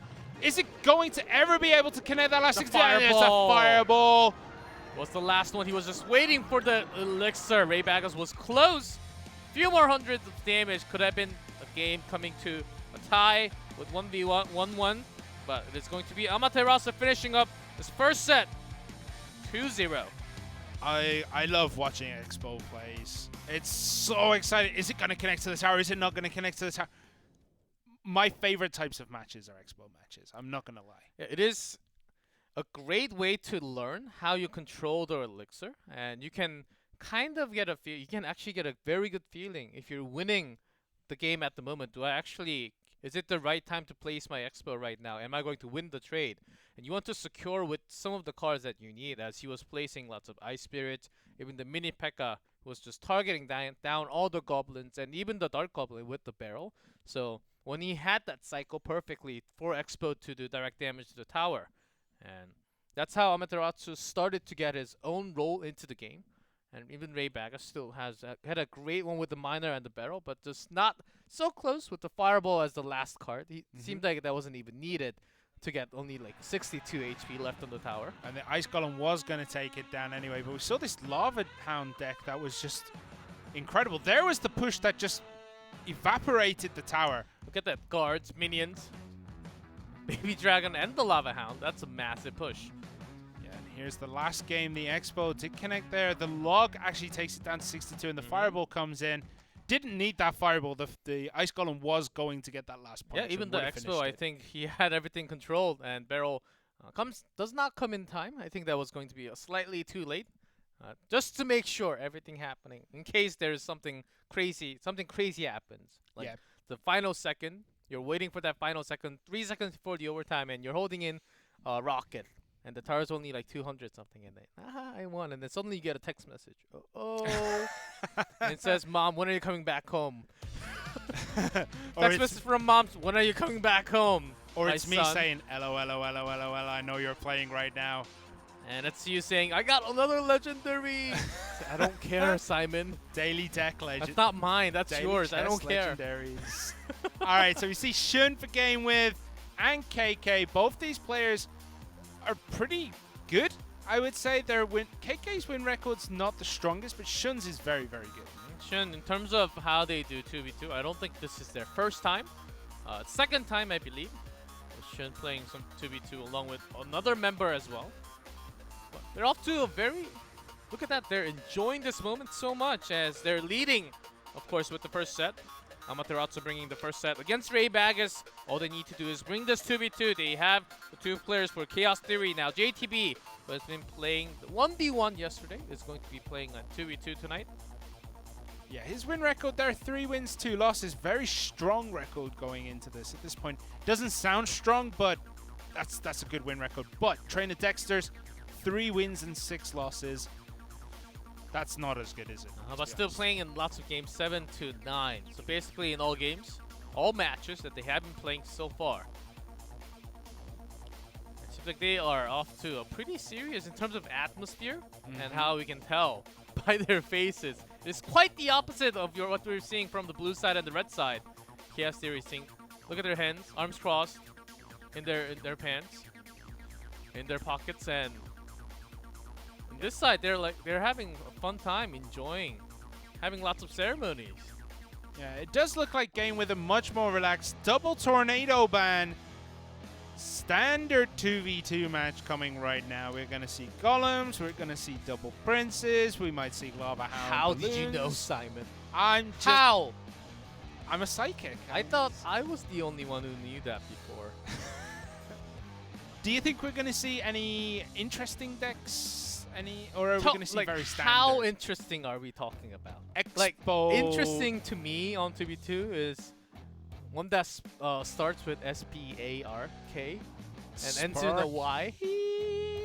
Sparky is so good against golem decks, though. I've been encountering lots of Sparky in 2v2 just within the last 3-4 days. So it is good against the golem deck because everything does build up around it, and Sparky's blast just eliminates everything. Clone Sparky. Oh. I don't think I don't think we'll ever see Clone Sparky ever. I lost to it. That's And not surprising. It was a Clone Sparky with the giant in front and then a freeze spell. Ooh. Man, that was painful. Did you not have Zap? Painful. Electro Wizard? It was. They waited until the last 20 seconds of the game, and then they suddenly just popped in a Sparky, and then we just thought, we'll defend it okay. And then a freeze spell comes along saying, oh no. And then we lost right after. So those are some of the tactics you will see in the regular 2v2, but in terms of competitive, you want to keep damaging the tower at least a little bit by little bit, because the defense from either of these teams will be just so strong to defend against anything you would like to see. Yeah, we haven't seen much of that the Hog Rider Hunter deck that we've seen a lot in Grand Challenges, for example. Only in lots of 1v1s. Came out, a similar one came out yesterday, but ended up not winning it. Actually, the Hunter one lost. It was against a similar one with the Royal Ghost and the Royal Ghost and something else. I guess I think the Bandit and the Battle Ram instead of the Hog Rider and the Hunter. But the Bandit and Battle Ram one actually brought the set to a close. So the things that works in ladder may not be the one in competitive, as lots of these players have practice after practice. And what I heard personally from the Korean players is all they do is practice, except for the time they sleep and eat. It's Clash Royale. they actually have like 2 devices, one charging battery, one playing, and then you switch the device. Why not just keep your one device Because charged? it gets hot. It gets warm, and I Depends don't on like the that feeling. Depends on the device you use, I guess, because I don't get hot. Because you're a golem. My hands are You'll never get hot. ice. Even with the Infernal Dragon locked onto you, you'll never get hot. Who needs cooling systems when your hands are literally ice? You just cool it down yourself with your hands. We do have 10 seconds left here. Why do we keep going off? Golem, really? I can see me being It's a a nice golem. character. Yeah. I'm giving you a like character. You can keep it up. All right. You know, I'll it keep takes up the a golem. lot of effort and lots of capital to keep your body weight, you know? You saying I'm fat? No. This is where we're I'm not going that- right now. hey. Personal attacks. Hey, Simon, I'm not that far away from you, okay? To be honest, so I know. you don't take any offensive moves from me because I understand totally what happens. I know. Once you're tired from after work, sometimes you need that late snack sometimes and all that. But we're ready. I think the timer is already up. Or I thought Yeah, we were it looks ready. like they're ready in the game. They're waiting for the last. Okay, there you go. So we should be getting in relatively soon. Chaos Theory, I do like that T-shirt actually, even though it's pink. I do kind of like it. It is not like hot pink. It is a manly pink. In a way. Salmon pink. Slightly with the grayish color pink. Yeah, it looks good. It's salmon, dude. I would say that was salmon. But we are ready to get down into this 2v2 match between Shun and KK for Game With and JTV and Trainer Dexters for Chaos Theory. See how ready they are. As Chaos Theory, they dropped their match last night. Game With, can they continue their streak, of course. Minor, the Mega Minion will easily clean that up, but how much damage are they going to take in the meantime? Not that much. We do see Golem and the Dark Prince behind, and a P.E.K.K.A. Lava Hound. And Tombstone is Chaos. actually helping a little bit for Mega Minion to to coordinate with the push coming out right after. There's so much going on right now. It's really hard to see. Lava Hound does explode. The pups are slowly taking things down, but that Inferno Dragon is almost at full health. Barely scathed. It's going to take out... Oh, good Electro Wizard. But that P.E.K.K.A. will die to the tower before it gets close. And there's the balloon. Incoming Miner. Poison has to go down. Mega Minions. Will they take out that balloon? Just in time. They will take a little bit of damage from that, but this Prince is going to charge into the tower. Guards the everlasting counter to a Prince. Do manage to stop that, but he's going to charge. Oh, and another Guards. Was close, but they have enough elixirs to continue that movement on. Great way of using that Inferno Dragon, actually. Not really contested too much, breaking down that Lava Hound and the Golem. So both teams does have Inferno Dragon and the Guards and lots of air units to actually deal with each other. How do you actually do the damage and make the push? Chaos Theory with their Miner. In terms of Game With, they had their own poison to work with. I think that's going to be the key. There's a Rage popping up right Rage. now, going all the way in. Oh my goodness, so much damage being done by that Prince. Golem now contested with the Inferno Dragon, locked onto something else. Just now connects. So they are going to get quite a few free hits here, but nothing is going to be able to come through for Chaos Theory from this. The explosion damage taking out the P.E.K.K.A., and they do get that tower down to 1,329. This Inferno Dragon will die to the tower, so that Lava Hound will be the only unit left after this push. So they can slowly make their push. The balloon already being put down a little bit early, actually. There's not much of a tool from Game With to actually contest against a spell, and even another double There's Mega two Minion. Mega Minions again, but the Lava Hounds, the Does pups get a too. hit, does get a connection onto the tower. A little bit too late. The pups actually delayed that really well. Yeah, the Lava Hound there doing its job of just tanking everything up, but there is so much left over. There goes the bat zapped away. Miner comes in, Dart Prince, perfect positioning, perfect prediction, making sure the Miner doesn't attack the tower, and the Guards here will die to this Dart Prince. Great way of trading, going all through that balloon hit, and another balloon will just secure them, and even just poison. Another few poison will be ending the game. Fireball, of course, and Zap There to we finish go. off with the poison. Yes, they're having that enough. And anti-air, Mega Minion, if the double Mega Minion, if they actually do the damage to the balloon, it will take down instantly with just few hits. But if you have that connect to the pubs, when you have the Lava Hound right next to it, the balloon will go straight through the air units and then to the tower, which landed a hit. Without that, I don't think this was possible for Chaos Theory. Yeah, most of that time they tried to make sure that the balloon was close but behind the Lava Hound. So it makes it really hard for you to position your defensive Inferno Dragon, because you don't want it connecting onto anything but that balloon at that point, because the Lava Hound itself doesn't do much damage. It does it so slowly you can build a defense around it. But the balloon comes in, it's going to deal a lot of damage. You have to aim at that first, and that's the hard part. Positioning your units to attack that balloon instead of the Lava Hound or what is underneath it. Yeah, the fact that it was tough made it so hard because they did have some anti-air with their own air units, but the fact that the placement has to be so precise to actually attack onto the balloon was a tough job to do for both of the players, Shun and KK, from Game With. And because Tornado is banned, a lot of these air units go directly, and maybe you can have some structures like the Tombstone, but will get deleted by the P.E.K.K.A. So they were in no man's land, only having poison, not like a fireball, not like the rocket, it would just almost instantly delete all those balloons. So where do you go from here as Game With? Like, they do take a timeout actually, so they are going to have an extra minute to decide on their strategy, decide on their deck. We can see that they're talking with Amaterasu, deciding on what to go for. Will they go for a Lava Hound balloon deck? Will they change from the Golem? Because a Golem deck does play very, very similar to a Lava Hound. Usually they're not the ones that play the air ones, including the Lava Hound. They mostly focus on the Golem, and when they have enough lead so that they can actually throw down both Golems at the same time, that is the massive push they actually want to have with the Rage. But in this case, they saw lots of air units being dropped down, and they wanted to make their push with just a single one. Got rushed a little bit, dropping down that Rage, which did work, but only down to about 1700. So less of an attack compared to what you want to do.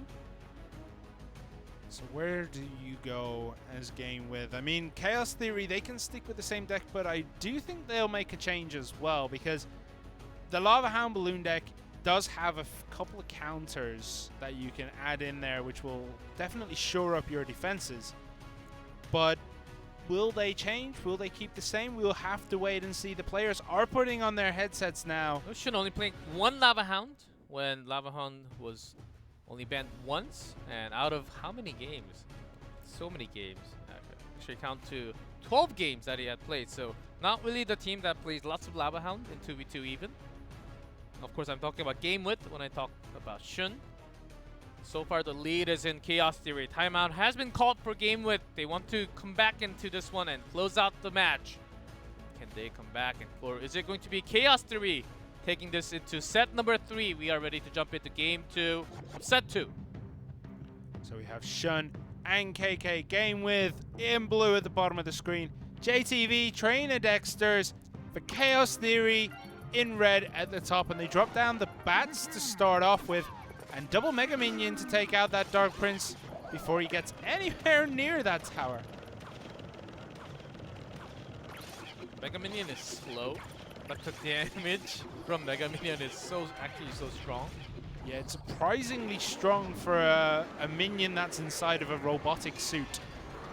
But compared to the small minions, the regular minions, takes lots of spell damage. It's actually quite tanky in a way, but it's very slow. That's why you always want to use a Mega Minion instead of just minions or Minion Horde. There's the Electro Wizard. Perfect counter, but that P.E.K.K.A. will take it out instantly before he even gets chance to stop the Inferno Dragon. So that Inferno Dragon is going to roll right through. There's another Electro Wizard. The guards Wizard. to delay the P.E.K.K.A. has been removed by the poison. Great value from that poison. Yeah, P.E.K.K.A. does start moving forward here, and the Electro Wizard goes down to the bats, which means that Inferno Dragon has free reign on all the units. Game With this Inferno Dragon does defend well there, almost dying to a bat, but he's going to clear up those guards quite nicely. It's the cleanup duty right after. I wonder how heavy that barrel behind the back of Inferno Dragon is. It's a dragon. It's not that heavy, right? But the dragon is quite chubby too. Yeah, but it's an adult dragon. It's not a baby dragon, you know? It's strong. It can carry everything. I think its armor would be What the if worst. we have a king dragon? Is that Oh. the next card? The next card is Rascals, my friend. Oh, yes. Incoming Golem, Balloon, Dark Prince, Oh, and Rage the on Rage. top. This is going to This deal thing is so much damage. It's going straight to the tower. P.E.K.K.A cannot defend it. Even the Golem straight locks on. May just continue to go in. Gets at least one. Even with the guard, not going to be anti-air. Gets 2 drops and explosion damage will continue. That Onto attack P.E.K.K.A also came out of nowhere. Just where did that come from? came from the decks. The hands from Shun and KK for sure. And Poison, another one. Chaos Theory wants to make this a big comeback even as a zap, but the counter Poison is there, taking But is down it all enough? the units. There is still so much left here for Chaos Theory. This is going to be a trade on this tower if that P.E.K.K.A ever turns around to connect. Walks away, starts connecting with the Dark Prince, does die before he The biggest gets anywhere problem near. right here was that Electro Wizard not contested at all, placing it right next to the center. Great placement of the Electro Wizard. Only 7 seconds to go, and I don't think they can come back after the timeout. Game Wit is going to come back into the set, going into the final game of set 2. That push came out of nowhere, but when you have a Balloon and a Golem raged up connecting with a tower, that tower does not stand a chance of defending that or staying alive. Was a pretty good push. Once they had the lead in Elixir, they can actually count that so well. And that is exactly the moment where you have a lead in Elixir where your opponent cannot defend it well enough.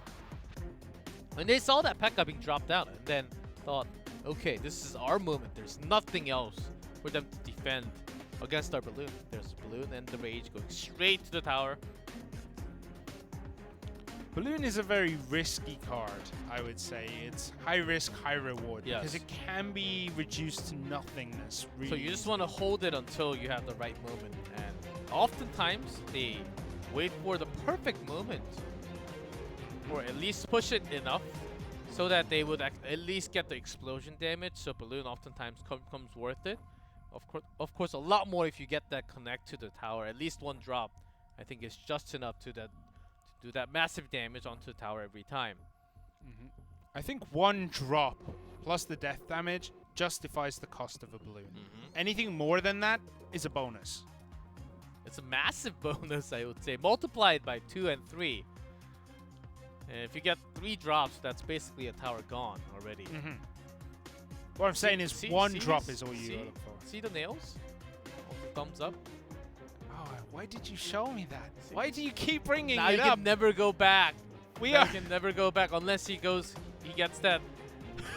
we are back into game number 3. Shun and KK, Game With in blue, JTV and Trainer Dexters in red for Chaos Theory. Miner, Ice Golem, Ice Spirit dropped straight away, zapped away. Sorry, I got you Yeah, distracted. But Tornado's banned, so that's why the Miner can actually go anywhere near the Princess Tower, not towards the outer side.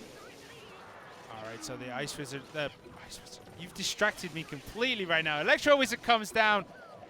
No Inferno Dragon so far. Poison being used. Not much to follow that up, to be fair. But they do have the guard and the Electro Wizard to delay to get some value. There's a Balloon and a Big P.E.K.K.A. drop. Big drop already. There Let's is see how so Game much here. Will they be able to responds. defend? Fireball. The Inferno Dragons do connect to the pups and not the Balloon. Oh, does get 1 drop onto that tower, so worth it. A double Inferno Dragon is going to be pushing with the Skeleton Barrel. Even believe they have. Oh, but the Poison to kind of counter with the Miner now. Yeah, misprediction there by Chaos Theory, missing where the Miner was going to be. So he does get some connections onto that tower, and we're all kind of even again. In terms of Elixir, I think Chaos Theory is winning right now, as they made the gigantic push with the P.E.K.K.A, but the Balloon connected to the tower, so they got the better end of it. And even with the double Inferno Dragon, you can't really just attack with double Inferno Dragon. There are lots of counters easily done with low-cost elixirs. Yeah, the Poison comes in. The guards did look like they were going to connect. But Electro Wizard makes sure they retarget onto him. That Tombstone is going to die, though, very, very quickly. Dropping that Mega Minion, I feel like that's in preparation for the balloon that's going to be coming. But there is a Mega Minion drop by Chaos Theory, which will contest this point. There's a Fireball. Inferno Dragons dropped. There is the balloon. Will these Inferno Dragons collect onto the balloon once it dies? No. They do have the Fireball, but nothing else to pair up the damage. It goes solo, but gets the final blow right before it goes down. Yeah, the So tower down. defense for Game With, they're just not quite strong enough to deal with it. But the push from them is Double super the Miner strong doing right now. so much damage. Mega Minion trying to clean it up, but goes very low, and they are going to get that tower down with the remaining poison spell. Yeah, so right now it's time for Game With to sit back and consider where to go from this point. Chaos Theory also. Do we go left? Do we go for the Crown Tower? Do we go for the Princess Tower? What are we going to Always do? the Princess Tower, and King Tower is barely scratched on either side. And let's see how they want to push their attack. The balloon will be coming right after. Yeah, there's the balloon. P.E.K.K.A. Lava Hound. P.E.K.K.A. on the defense will clear a lot of this up. Guards come out.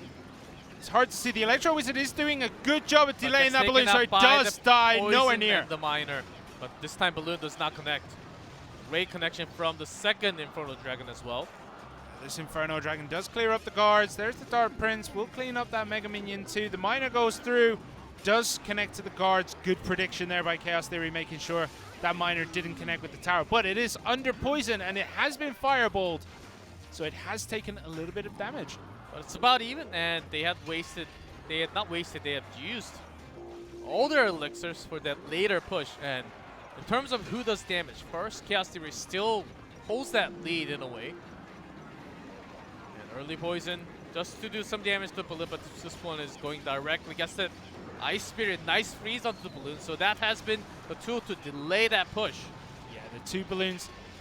In comparison to the other tower, the balloons have been stopped super early. No explosion damage, Well, no Game drops. has been defending it much better in this case. Miner, everything is unlocked.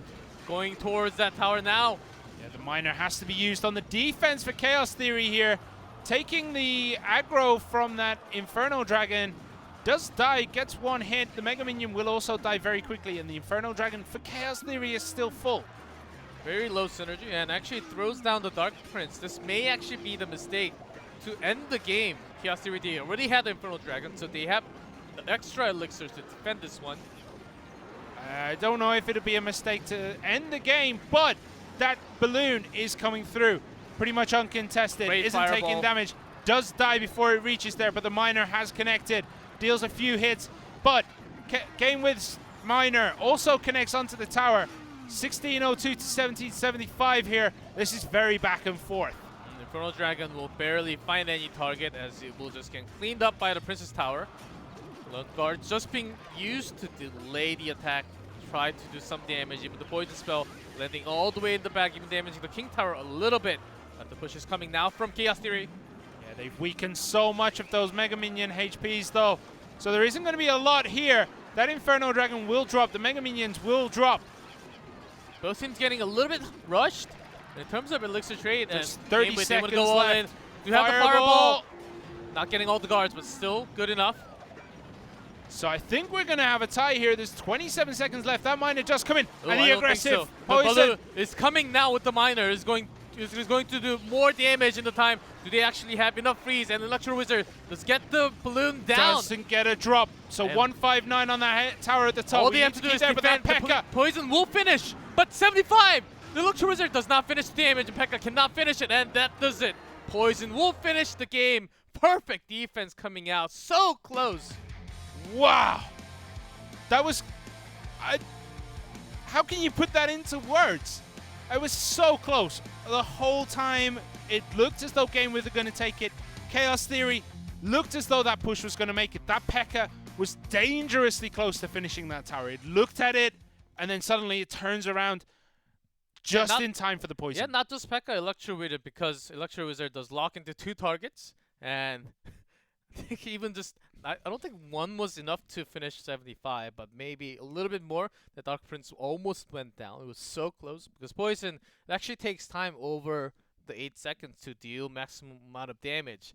So they needed to defend as well at the same time. It was possibly one of the most close 2v2 that we have seen so far in the weeks. Yeah, that almost went down to a tie. I think there was about 10, 15 seconds left. So Chaos Theory could have tied that game up, but just couldn't handle that pressure that was coming out from Game With.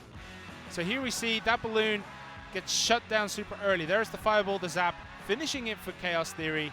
But Game With come out with their own balloons this time, and they do connect. There was the rage that just did so much work. The Golem still at full half health. The Yes. balloon full health. Connects to the tower, takes it down almost instantly. And this is the final push. See, it was 1100 to 159. See how close this is actually with the guards. 261, Electro Wizard 171. doing damage. 75. 75, and the poison just finishes right at the end. It was close, 51 to 0. Like, that could have gone either way. That Packer would have been like, oh, I'm just going to attack the Princess Tower. I don't care about this. Game over. Yeah, and with that, Game With secures another one with 2-0 set score. And look how confident they are as they were just having the ceremonies one after the other. Having 2-0 in 1v1 with Amaterasu and having 2-1 in that 2v2. And we're going to have an interview with Game With. 下来也是保住了他们在第一名的宝座。那这边想要问一下，是他们在获胜的一个心情是怎么样？ Game With のご勝利おめでとうございます。 Congratulations, Game with your win. 試合に勝って今のご感想を聞かせてください。 How do you feel about the win? やっぱりポノスと同率1位っていうことで絶対に負けられない試合だったんで Yeah, we definitely couldn't have lost this one, so we 是 pushed 的 through. 这是一个绝对不可以输的背水一战，所以呢，能到获胜十分的开心。对的，那想问一下你们在赛前的一个心情是什么？因为其实你们跟 Pono Sport 的战绩是非常近的，也就是说，如果你们没有赢下来，有可能被超过。那在赛前会是一个怎么样的心情？試合の前に心の準備はどうやって準備をしていた How んです did you か？ prepare for this ポ game? ノススポートとの点数が結構近いので、どんな風に準備をしてい And you guys are quite close with Pono Sports, so how do you prepare? デッキの傾向を分析したりとかして So we do a lot of deck preparation and deck analysis. ポノスさんは普段一緒に最近はホテルでプレーバーとしたりとか一緒に練習はしてます We do practice with Pono Sports, so that has been helpful. 台组的研究，然后呢，平常其实也有认识，所以会互相联络讨论。好的，那现在想要再问下一个问题是，你们平常在1v1的对决跟2v2的对决，因为我们知道是完全不一样的一个游戏的感觉，那你们花在这两个不同的一个就是1v1跟2v2的时间，各是花怎么样一个比重呢？ 1対1と2対2の試合についてどんな風に時間割について練習はどんな風に使って練習してきたん How ですか？ how do you practice differently between the 1v1 and 2v1? だったんでもうずっと1対1の練習を I've been playing 1v1, so I've been practicing it, and は for 2v2, あまりできてなかったんですけど、しっかり今日結果を残せたんでよかったです we haven't been practicing very well, but we won today and ended in a good result. 1对1的比赛，所以呢，他很集中精神的在做这一场比赛的练习。然后其他的成员在2对2的比赛一开始是蛮紧张的，就觉得自己准备没有很好，但是又尽量的冷静，然后参赛。好的，那以上是恭喜跟魏平下了今天的比赛，然后也是感谢他们带给我们一场非常精彩的对决。 お見事の試合ありがとうございました。 That was a great game. Thank you very much. Congratulations. 好的，那我们休息一下，第三盘的 match 马 We 上就回来 heard the 了。 words from both teams as it was a clean 2-0. Let's have some amazing sound with the game background as they're about to finish this off very soon. But solid 2-0 again from Game With, just holding their confidence and how strong they are in this league. I think that really showed. Even though they weren't really perfectly ready for that 2v2, they ended up with a confident result. And I think this really shows a lot, not just today, in the weeks of before, the history they have been playing, and the weeks to come. I think the Japanese teams will continue their streak here. Yeah, they mentioned in the interview that they've been practicing with Ponos Sports. The Japanese region have put away their differences and being like, okay, we have to dominate everybody. Let's work together. Let's scrim together. Let's play a lot against each other so we're the strongest. Yeah, Maybe that's not happening in the other regions. Oh, because the same regional team, they don't have to go against each other until the postseason, I guess, because they already had their own regionals within their own region. and they're playing the other region teams for the later weeks. So I think it's a good chance if you have a lot of friends, you can have lots of scrim partners to actually try lots of 2v2s, 1v1. You can get a lot more creative, maybe even study or copy a strategy from the other team. That's also possible. Yep. So, I mean, working together, we talked about this last week a little bit, me and Joel, about how the Japanese teams just seem so much stronger. Maybe it is because they are playing against each other. I think well, all those will actually be in work to practice and how you prepare for the match, and I think that's why they're so strong. But we are still not done yet, only 2 matches.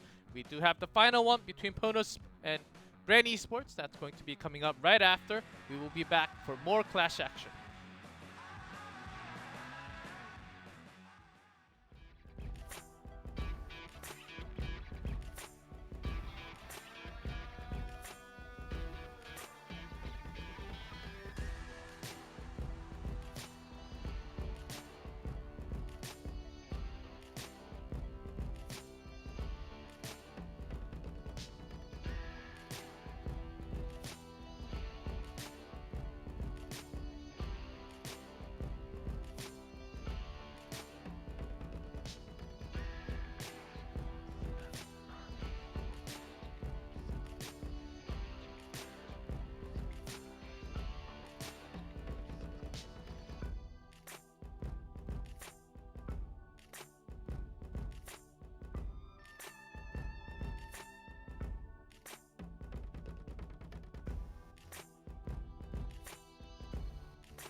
Welcome back to Clash Royale League Asia. We have the final match ready between Pono Sports and Brand Esports. We have the final match for tonight.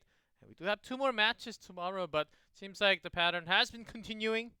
Lots of the same patterns from last week where we saw Japan only losing to a team that had no wins. Yeah, so this means Japan are going to remain undefeated for the rest of the tournament because everyone now has a win. But if any team is going to be the Japanese team, if any team is going to be Pono Sports, it's going to be Brand Esports. Brand Esports, Filipino team, amazing. They lost yesterday. Yes. But they're still a really, really strong team.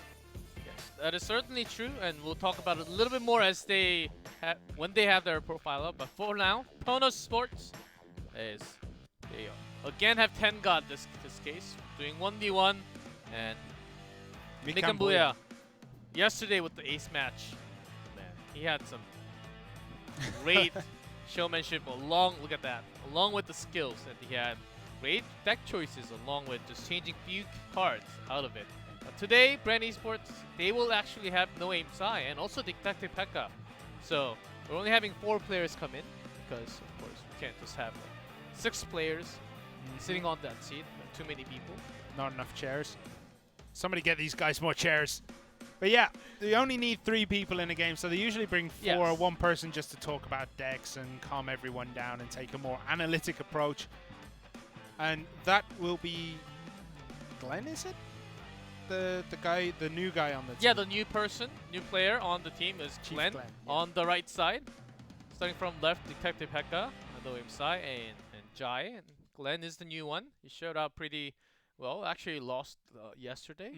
It wasn't. I don't think it was about the mechanical skills and the teamwork. It was more about the decks they had prepared, and they were chipping down a little bit. It was close, not a dominating one from the other team. So with the Noam Sai, who has been the superstar, who did not play yesterday, I think was a big issue, a little bit of an issue, but does have him on the roster today. We do see him on the sheet, and he will be playing in one of the matches. So let's see how better they can actually pull out today. Yeah, what's interesting to me is we've seen a lot of the ace match games. They take one of the players out of their 2v2 team and put them in that ace match.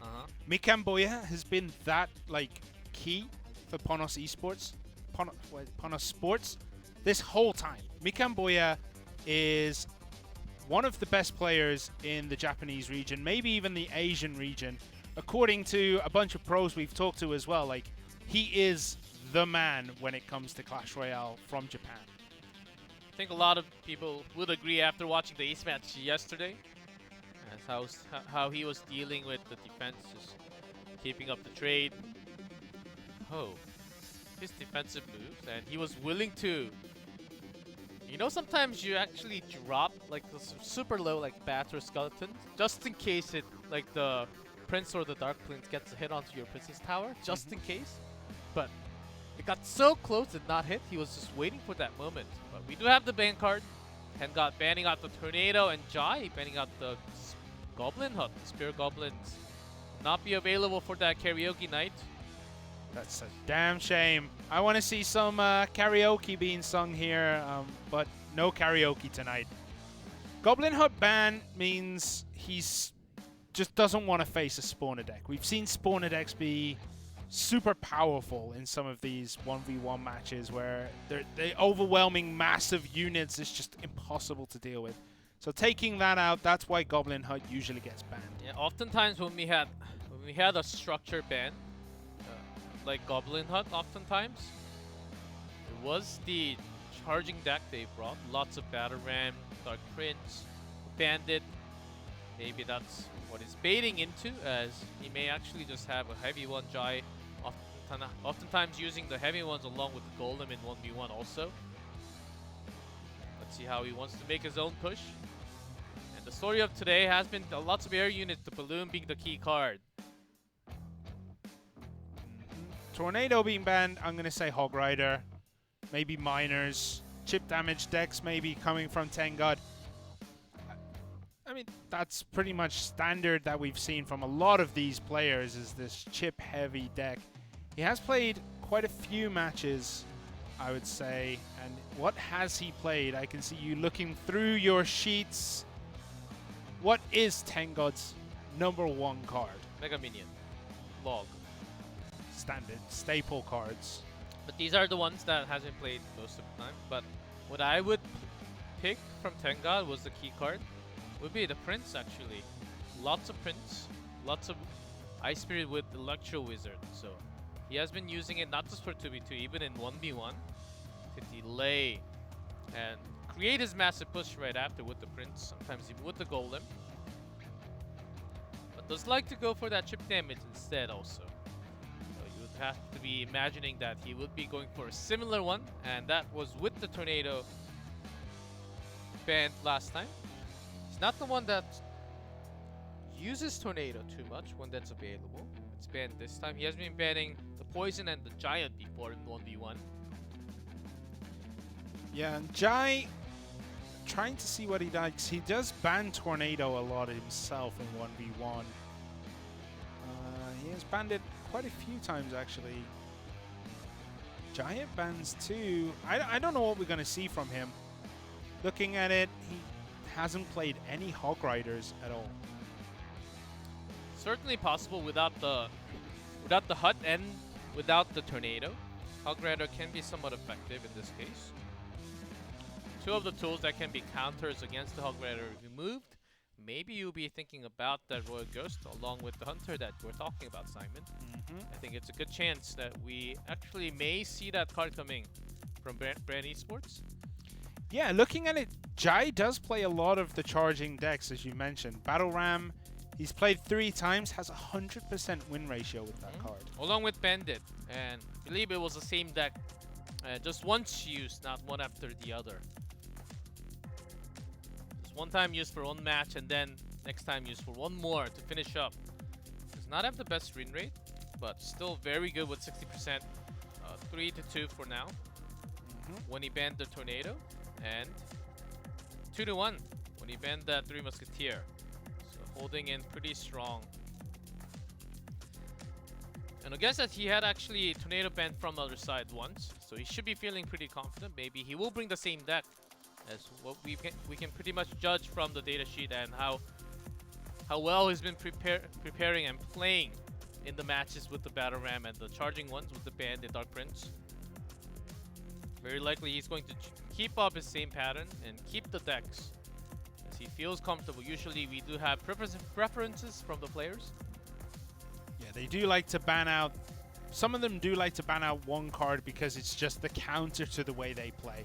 But we are getting ready to drop into this 1v1 match between Tengod in blue for Ponos Sports and Jai in red for Brand Esports. There's a lot of sports in this match. There's the Ice Golem and a Mega Minion from Jai. What do you pair up with? Tengod, even with the Ice Wizard, we did see Electro Wizard along with that. Not just in 2v2. Continuing that pattern. Yeah, what else are we going to see from these players? There's a Night Witch. Probably a Golem deck here for Jai. For Tengod, I still am unsure about what his win condition is going to be. There's the Golem. Oh no, the Dark Witch. Oh, she almost pushed in front of the Golem. That would have been a disaster for Jai's push. Usually you want that Night Witch to be perfectly behind the Golem so that she can spawn bats with no issue. There's Tengod's graveyard. Jai does not have too much. So much connections here. Jai does not have too much things to actually defend. He used that poison right before. He knew that Golem was not going to get value from the Night Witch. And he wanted that to at least get some value with the poison, but he ended up using a lot more because of that push. That tower is down to about half HP on that top right-hand side. So Graveyard doing so much work. There's a Dark Prince for Jai. But what else is he going to put out here? Is he going to be able to defend the next Graveyard that comes out? I assume now that he knows about it, he will. But there's the Night Witch. We're going to see a Golem in the front soon enough. But the Night Witch doesn't even get to the bridge. That's the tough thing. You actually go all the way in to create massive attack. You actually put out all the elixirs when you know that the miner will be coming right after whenever Jai has extra elixirs available. Alright, so we see the Mega Minion come down and the Ice Wizard again as the answer to that. This time though, Jai does place the Golem in the back. This is going to allow him to build something behind of it where Tengod doesn't have an eternity to come up with the counter to it. It is also for him to defend. Dark Prince does charge in right behind, but Ice Witch is slowing it down. Poison getting some massive value, but still the push is coming. Miner should be the one doing the massive. And Poison from Tengod to delay and do damage to the back line. Dark Prince does go down. Next one is the Night Witch. Yeah, the Miner did some damage to that tower, but not that much. And Jai's tower is at 812 with this Graveyard being dropped. Defensive Poison is going to be able to clean most of that up without taking any damage, but the Poison there as well. 527. That's in chippable range right now. A few skeletons actually landing a hit onto that tower. And there's the aggressive Poison from Tengod, making sure that Night Witch cannot summon that many bats, but she does escape. She is now able to summon as many bats as she feels like. She walks over to that tombstone, cleans up those skeletons, and she's still alive. Now we have 3 bats. The Golem does connect. There's a lot here. This is going to deal a lot of damage if it connects. The Mega Minion, the Poison, down to 276. 18, is it going to finish? And the Mega Minion just takes care of the rest of the damage. He was thinking that it's going to go down from the Princess Tower, but not even close. He was using all the log, and he was waiting for his own Graveyard. Really naive in thinking how you wanted to finish in game. Actually gave a chance to Jai to come back. That was almost too naive thinking at the very end. I think he just thought it's gonna go down to the Princess Tower regardless. Yeah, I would say that the Poison that Tengod threw out, it was just near the bridge actually, and the Night Witch managed to walk out of it alive with still some HP. And then not trying to stop that Night Witch. So she summons a lot of bats, and I think that is what helped Jai's push have so much power. It had so much killing potential because there were about 4, 5, 6 bats there.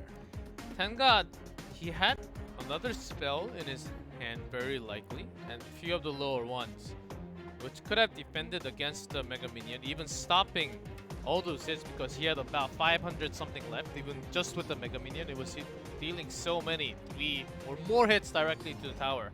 I think he could have just spawned something very small and make sure he defend first and then switch over to the offensive side where the remaining Princess Tower only had 100 something HP. Single Poison would finish the game in time. Yeah, it was a very, very close match. Both players, I feel like Tengod kind of lost his focus right towards the end, thinking maybe he already had it. And then the push from Jai was just a little bit stronger than he anticipated. The Mega Minion took a few more hits from the tower than he thought. And that was it. Tengod lost the game. And how Jai changed this attack pattern, I've been a little bit amazed as the golden push from the back, of course, you can get a lot more elixir. You can build up your attack to be at maximum power. But ever since he was very low, it was going lower than 500 to 300 to close to 200 near the end. And if you place the golem too late, the Royal Ghost will go straight to the tower. And unless you place something before the tower, but you'll be wasting that against the Royal Ghost. Just making sure that Royal Ghost attacks onto the golem, never reaching nearby the tower was the change that Jai actually made in-game. And it worked out a lot better. And that was the reason why he could actually push all the way to the tower and secure the win. I think it's a lot about cycle, because as I play a lot of golem decks, I've come to realize that sometimes you have to drop your behind units first, because that golem just doesn't appear in your cycle. You have to keep going for it. So you end up playing the Night Witch at the back, dropping the golem at the front just to make sure that they kind of sync up. And that way you'll have them again in the next couple of hands, you know? But we do have Tengard for Power Sports in the blue and Jai for Bren Esports in red. What is this one going to do? It's all to do here for Tengard. Does drop out that Mega Minion. The bats do come out. Bats not really the most dangerous unit when they're played naked like that. They do die quite quickly to a tower. And we do have the Expo. Expecting something nearby, but the P.E.K.K.A dropping right down. The Expo will very likely to be gone, but Infernal Dragon will actually get the counter to it. It's a good trade for both sides. Yeah, so that means we can probably guess the other cards in Tengard's deck are going to be something like Archers, maybe a Knight. Oh, Fireball as well, yeah. Nicely cleaned up there. But doesn't leave himself with enough elixir to be able to summon that Expo. So we're going to see him buy some time, cycle through his deck a little bit more. At least Tenga with this Expo deck does have tool to take out the P.E.K.K.A. Without the Infernal Dragon in his deck, could have been a dangerous way of approaching in this case. And even though Expo is very strong with lots of small units. Flying Machine. Oh, the Expo does connect. Goblin Gang goes down instantly to that log. About 600-700 damage there. Not particularly shabby for that Expo. Very good connection there. Tenga finds himself a little puzzled as Expo did get some straight hits, but he's waiting for that attack to be where is the next placement is going to be. Because he doesn't have the Tesla, but he does have an Infernal Dragon now. Jai making the initial move. Expo comes down again. Is it going to connect before the P.E.K.K.A comes in range? It does! It hits the tower. This is going to be dangerous. Good zap by Jai, though. Making sure that that Expo retargets onto that P.E.K.K.A. And then P.E.K.K.A comes in. Flying Machine gets fireballed. P.E.K.K.A will go down to the Inferno Dragon. Inferno Dragon will go down to the bats. The bats will go down to the tower. And we're back at nothing on the field. There's a Mega. But Jai did end up getting that value a little bit from Poison. We'll get some scratch, but in terms of HP, of course, 10 got in a lead because that Fireball has been so effective, and also Expo. Of course, this time we'll be locking onto that P.E.K.K.A. Yep, that's kind of what Jai needs. He needs that P.E.K.K.A to take the damage from the Expo, because if that connects to the tower, he's going to be in a very bad position. Now, because he didn't have to use that zap to the Expo, he does have one extra available. This one is going to go down with the Mega Minion. P.E.K.K.A was so close to dealing damage. The Expo comes down. It connects onto the Miner, unfortunately. That was very close. If that Miner was a little bit further placed back, would have the Expo would have connected, and that tower would have taken a lot more damage. Well, look at the damage from Expo and how Poison was used only to get remaining HP of Expo and nothing else. But that's not going to be available for the next push of P.E.K.K.A. Yeah, Minion Horde comes down. Does get Ice Spirited. Mega Minion will clean up the rest. Flying Machine will be cleaned up by these two cards. Maybe not. I expect to see the Fireball coming down soon. Everything in the zap range. Nicely done by Jai to actually have everything in place.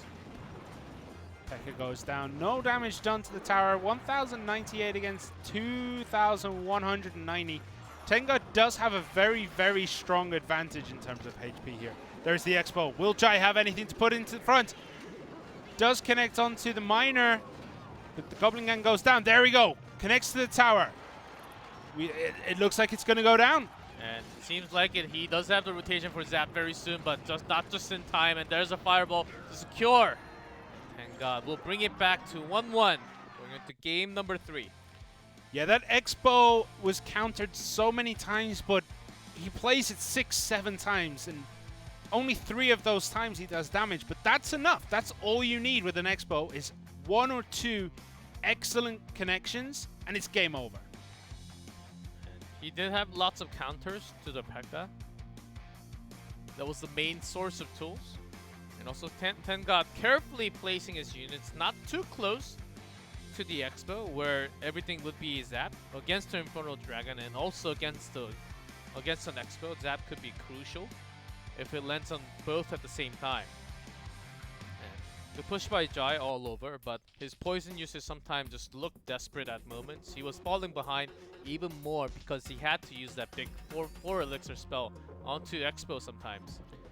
Yeah, Bren Esports calling the timeout here. I guess they need that extra minute just to calm Jai down, because that was a very strong Expo performance. I mean, Tengod took next to 0 damage on those towers. I think it was down to 2,100. It took about 400 damage in total. And that's not how you want to close out a game in a 1v1 like this. Could be frustrating against the Expo deck like that. And how Tengod actually managed to defend really brilliantly done with some Ice Spirit even blocking the way and delaying the attack. And only Jai was doing some poison chip damage. That was the only source of damage that was connecting to the tower, because Expo has been blocking so well, and Expo is the one that did some damage every single time. Yeah, Jai also had to use those miners against the Expos, making sure that the Expo gets taken down in an efficiently quick manner, because if the longer it stays alive, the more chance it has of connecting to the towers, meaning game over. Oftentimes, that's why I choose not to do Goblin Gang, and I would have guards instead. It would actually take the log and survive. And against an Expo, can delay a little bit, just enough time for you to drop down your P.E.K.K.A, maybe something else heavy enough to actually just eat some damage from Expo, because it will last for 40 seconds. You know what card does and will soak up a lot of damage from an Expo? Giant. Rascals. Oh, that is true. Rascals take down Expo pretty quickly. And yeah. Just found out that Rascal actually, if left alone, will get the tower. Yes. We'll get the tower and a little bit more damage to King Tower, but just by that 5 elixir alone, Rascals will actually take the entire tower down by themselves. They're pretty good. Pretty good, but without the log, pretty weak.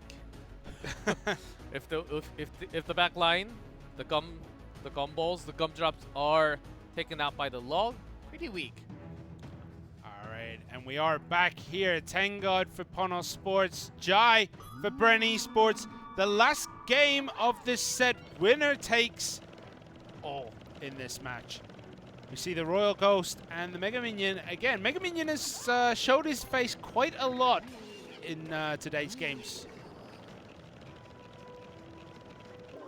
Very good defensive unit. It's really hard to have Mega Minion actually doing direct damage to the tower. Rarely. But when he does, he kills it, apparently, as we saw last game, last match. Both players having a little bit of a feel out here of what the other person's doing, and then waiting a little bit to see, like, you know, will he go for a miner like Jai just did. The Ice Spirit again here kind of shows me that we've got a very different deck, very similar to the first game, I believe. Tengod really liking that Ice Wizard. It's a very useful unit, but Jai has that Lava Hound coming in. Is there enough air defense here for I think they Tengod? have more than enough. It's so much slow, and the aggro even from the Tombstone. Maybe just enough for Tengod to delay. Here comes the Cannon Card. Cannon Card, very interesting choice. We haven't seen much of the Cannon Card since Mega Knight fell out of favor, but Lava Hound goes down. Miner in the back, though, going to town with those last 2 pups. 1,300, 1,200, 1,000. Oh, it goes down to about 800. And the poison is still ticking away. Jai taking a very commanding lead. Does he have enough to defend, though? We'll see, he does have the guards this time. Just as a defensive tool against the Royal Ghost. They get a few hits, but doesn't really matter as much, as he still has 2018. That's the time we're living in right now. 785, down to 785. A lot of damage from pups, and also the miner connecting so much. Yeah, Miner did so much work, and unfortunately, Royal Ghost is not a very good counter to Miner, because he doesn't appear until that Miner is already connected on the tower.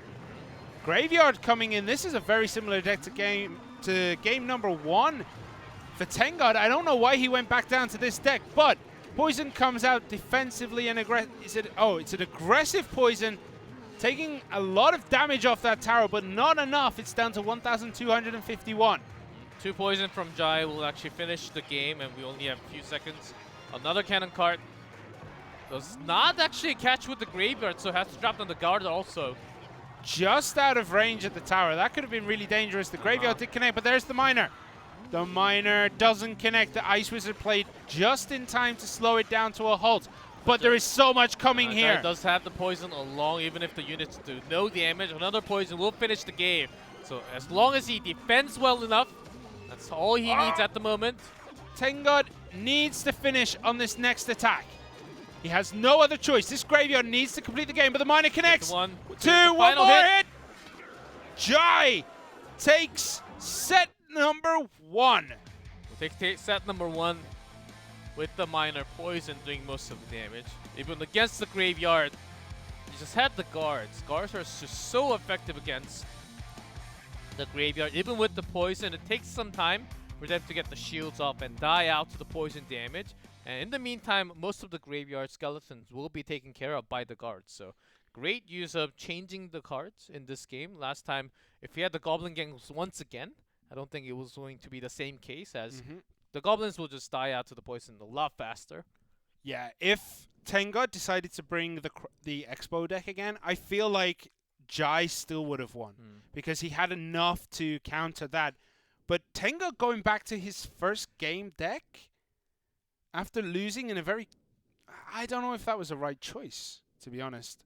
I think he had somewhat of tools, even the Royal Ghost Graveyard just as a delaying tool, because Royal Ghost can go direct to the tower, as it was also dealt with the miner oftentimes. Yeah, we see here the Golem connects, but that Night Witch staying alive as long as she did. There's the bats that come out, and they did just enough damage, allowing that Mega Minion... See how much Elixir Tenggod has. He was basically ignoring. Even after using that graveyard, he had 4 Elixir left. So he had almost full. So just basically ignoring that damage from the Mega Minion. Yeah, big mistake for Tenggod in game number 1. And I don't know, just... Tenggod didn't really play that well today, but Jai played soundly. He was very strong in this game. If he took that game 1, he could have just won because he was the one winning the second game. He could have just took it for his team. But big mistakes, sometimes mistakes do happen when you are focused on to your own attack. Sometimes you can't see your own side, as you can't just split your eyes and see something else. I wish that's possible, you know? Like one eye locked into one thing and then one eye onto another, you just split your eyes. I'm sure it's possible, but I gotta say, Jai did play incredibly well in those games, and Bren Esports takes the lead over Ponos Sports 1-0, but 2v2, we have seen Mikamboya and Fuchi today, but Mikamboya in 2v2, I mean, that record there speaks for itself. He has played 17 games, 10 wins, 1 draw, 6 losses. Yeah, look at that. I think this is possibly the biggest matchup of 2v2 for the weekend, as we have Mikamboya Fuchi, really strong 2v2 players and team, Pono Sports, and also from Brand Esports, we do have No Aim Sai. Look at that, he has not played too many games, but that's only because he didn't play yesterday, and also they have not been playing in week 3 at all. I feel like No Aim Sai there was just staring down at Mikamboya, and then Mikamboya kind of throws out the hearts, and that's why he's like, oh my god, he hearted me.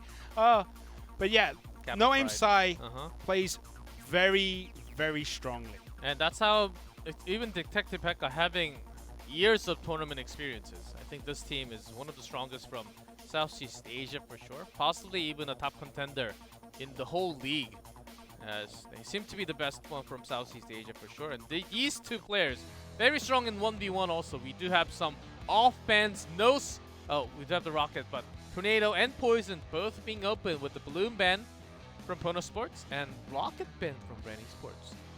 Yeah, we saw last week, and I think yesterday, Pono Sports used a lot of rockets in their game. They do like that card a lot. So banning it out does mean that they cannot use that strategy. They're going to have to relegate themselves to a Fireball, maybe a Lightning. I very much doubt a Lightning, actually. I think it's just all the spells along with the golem that will be likely to be answered without the rocket.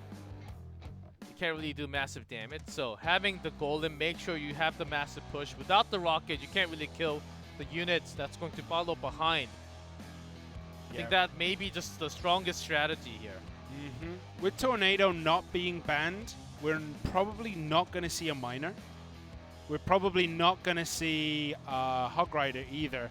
But most used deck, Golem, Prince, Mega Minion, Poison, Inferno Dragon, Bats, Guards, and Zap. It's a very powerful deck. And we have seen that Ponos Sports like to play identical decks when they do 2v2. Both players will play exactly the same thing so they can keep their rotations going. I want to see if Brand Esports brings once again their cards along with the golem. Has been set up something like Electro Wizard or the Ice Wizard. Has been the Flying Machine actually, doing some range damage from long range. Yeah, but we see Flying Machine usually gets fireballed instantly. We've seen that a lot in a lot of these games. They're like, Flying Machine gets summoned and it's dead. Usually what happens getting a good trade. Because once with that range, you can, once you also have something like a golem pushing, with that long range will be out of some spell range as well. And you can just do continuously attack. And I know Goblin Dart works about the same damage, but the range is just not the same. Yeah, no aim Sai here. Graveyard, Balloon, Flying Machine as a core of a deck.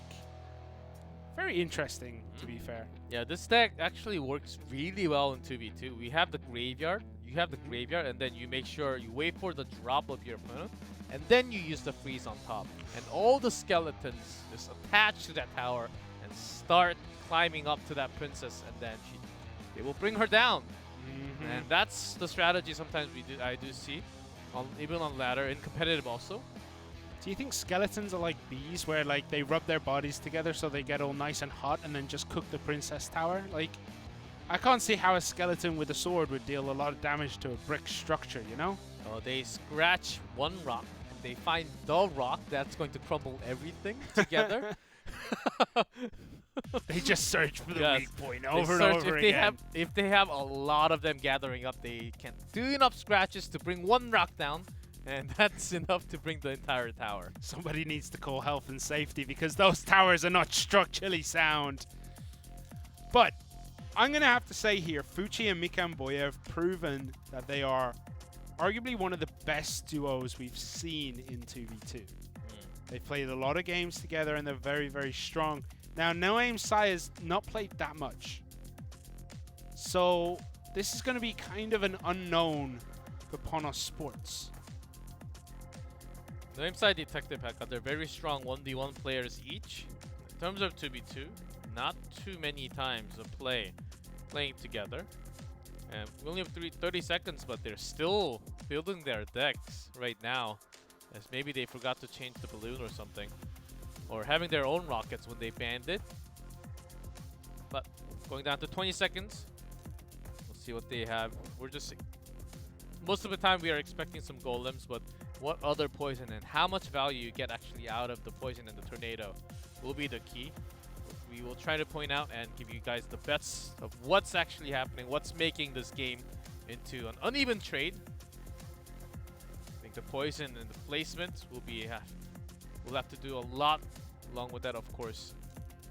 Sometimes your headset will be a problem. Yeah, it depends how you put them on, but it looks like he just knocked his earpiece out. However, we see Bren Esports here not using earphones underneath their headsets. Maybe they got earbuds or Bluetooth earphones, maybe. 'Cause there's no wires here. Maybe they don't even need the game sound. Just communication. Sometimes that's enough.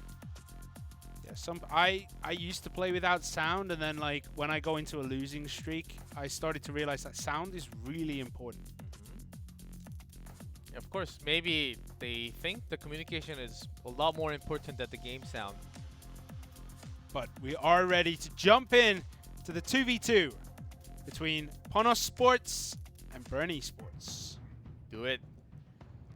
Let's get in Balloon Bend. So Tornado, Poison, and all the others except for the Rocket can be played in this game. The entire match.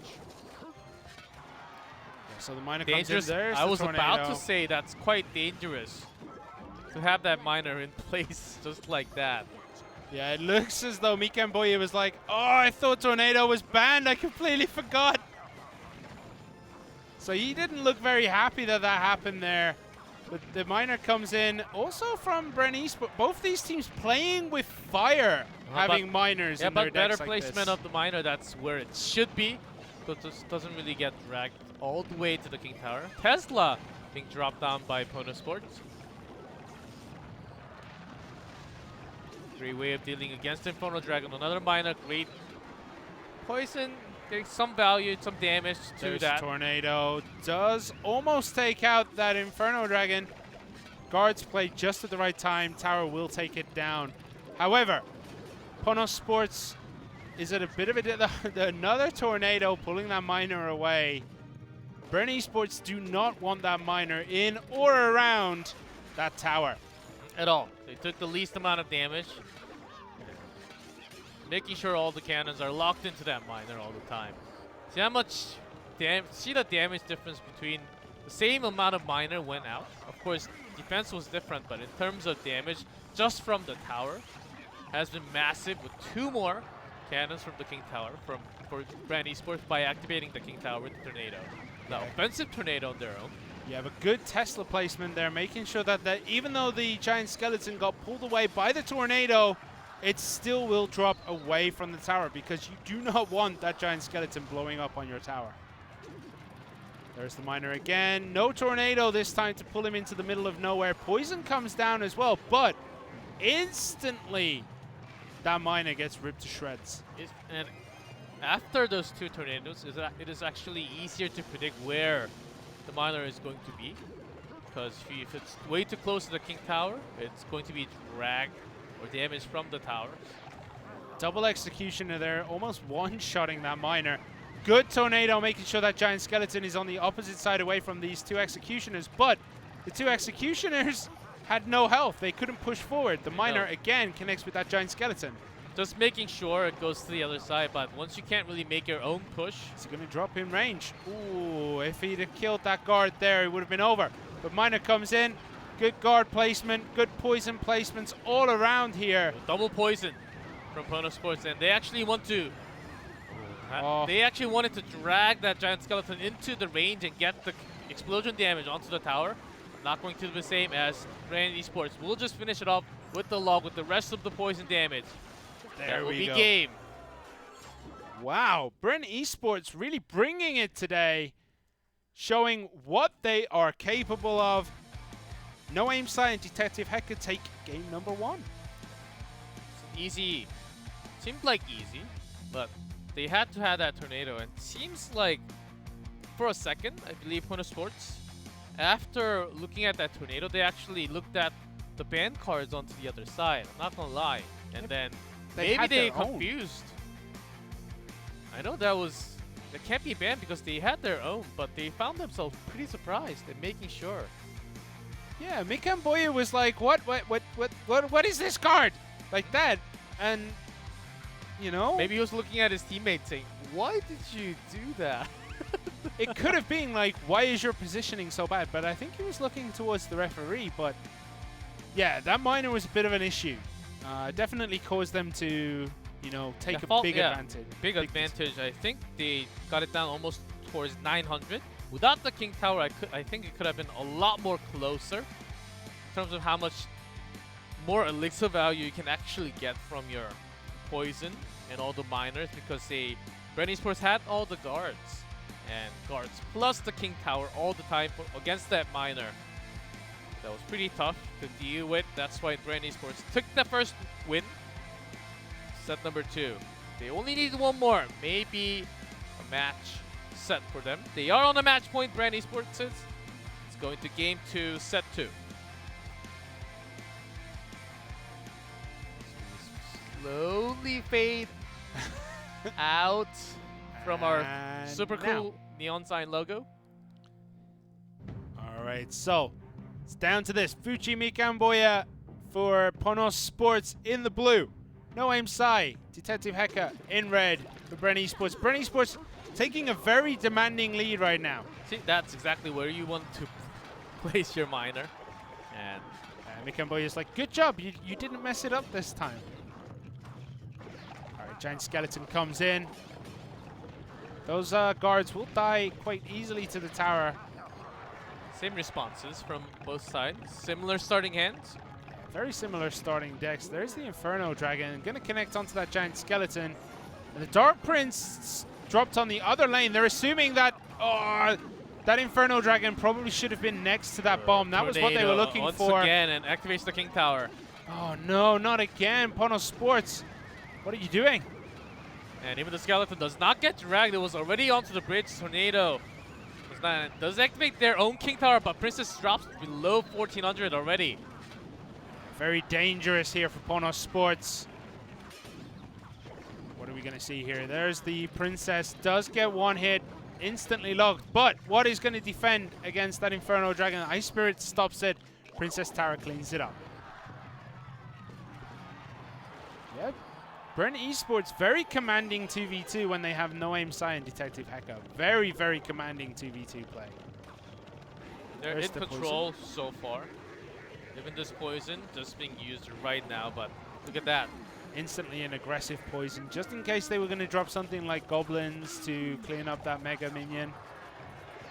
There's the Dark double Giant Skeleton here. Will we see the clone? Pulls it next to the tower, but doesn't pull hard enough. Oh, double the tornado! Oh no! Look at that, they throw in. Oh. Big mistake Big there. elixir use from both of them. Big, big mistake. You never want to drop both tornadoes at the same time. They still do have the lead, and they throw in another poison. So, Ponos Sports, they want to go all in, double the poison, try to chip it to the damage, finishing right before 3-minute mark. Yeah, but that miner was unluckily in the wrong place. He gets hit by all 3 towers when he's in that slot. So you don't want that. You want it to be on the other side, but that makes it a bit too predictable. Let's look at this push from Ponos Sports. They have the miner, both of them not really landing too many hits, but double the poison once again. And they still have the executioner along the Giant Skeleton. But look at that miner poisoned down by Ponos Sports Tower. It's going very low. Who's going to be able to finish this? Are they going to take this into extra time? Tornado does not connect, does not bring the miner. A big mistake from Bren Esports. Will actually continue in this game. Tornado did not connect to the miner. If it did, miner could not finish the tower, and that was going to be the game over for Ponos going over to Bren Esports. A big mistake there. Yeah, the pendulum of power is definitely swung now into Ponos Sports' favor, but just from that one mistake, look how low that tower is getting already. There is the miner again. 1 hit, 2 hit, 3 hits. Just missed out on the 3 hits, but that Giant Skeleton is dangerously close. Oh, way too close to the tower. This may actually connect, but not just in range. It actually. Oh, they needed to use their own, but that is in range. Let's see how close it gets. No, it does not connect to the tower just directly. out of range. Luckily for Ponos Sports, it's maybe just the game over ending one.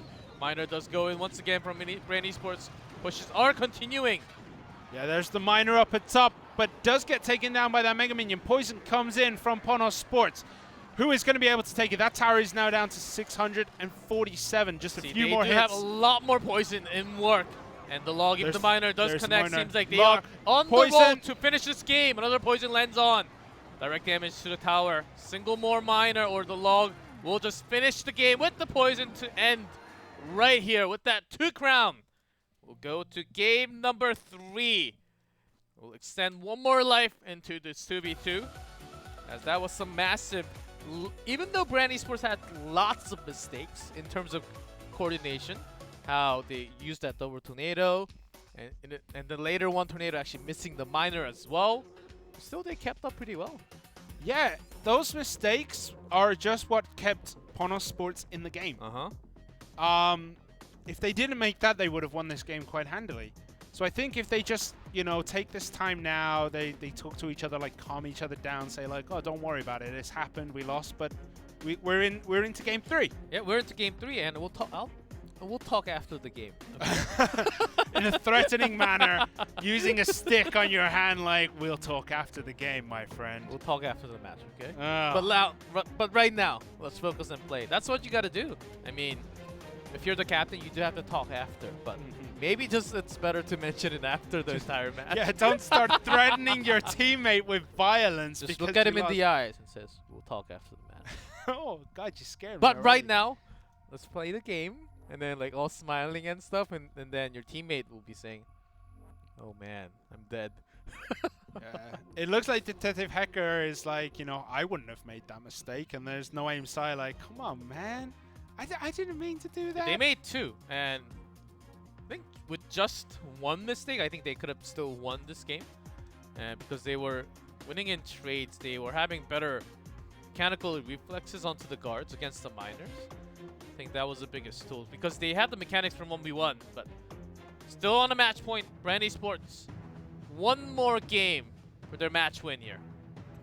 Yeah, but Ponos Sports in the blue do have a chance to take this to the ace match where they have proven that they are incredibly strong because they usually use Mika and Boya in those ace matches, and he is insane at 1v1. You use the log along with the miner just to push some unit away so that miner can actually connect the shovel directly to the tower, but did not work. Great timing and placement of the Ice Golem by Ponos. See these small. Oh, actually Magic Archer comes out, doing some damage to the tower, goes in directly, will get taken out from the bomb. Yeah, that bomb there cleans so much up, and you can see that Brent Esports were like, oh no. And this is why guards are so good. Even though they tank that death damage, they still walk forward. They're still putting in that little bit of damage against those units. Once again, they have realized the poison has to be in work, at least touching the tower, starting from the beginning. That's the way, that is the equation, the answer. There's the Ice Golem. Perfect pull from that giant skeleton, making sure that he gets nowhere near the towers, taking a lot of damage, and the bomb explodes into nowhere. Poison Miner dropping again. This time, Brent Esports Miner actually connects onto the Dark Prince, whereas Ponos Sports' Miner connected onto that tower, and that's bad news for Brent Esports.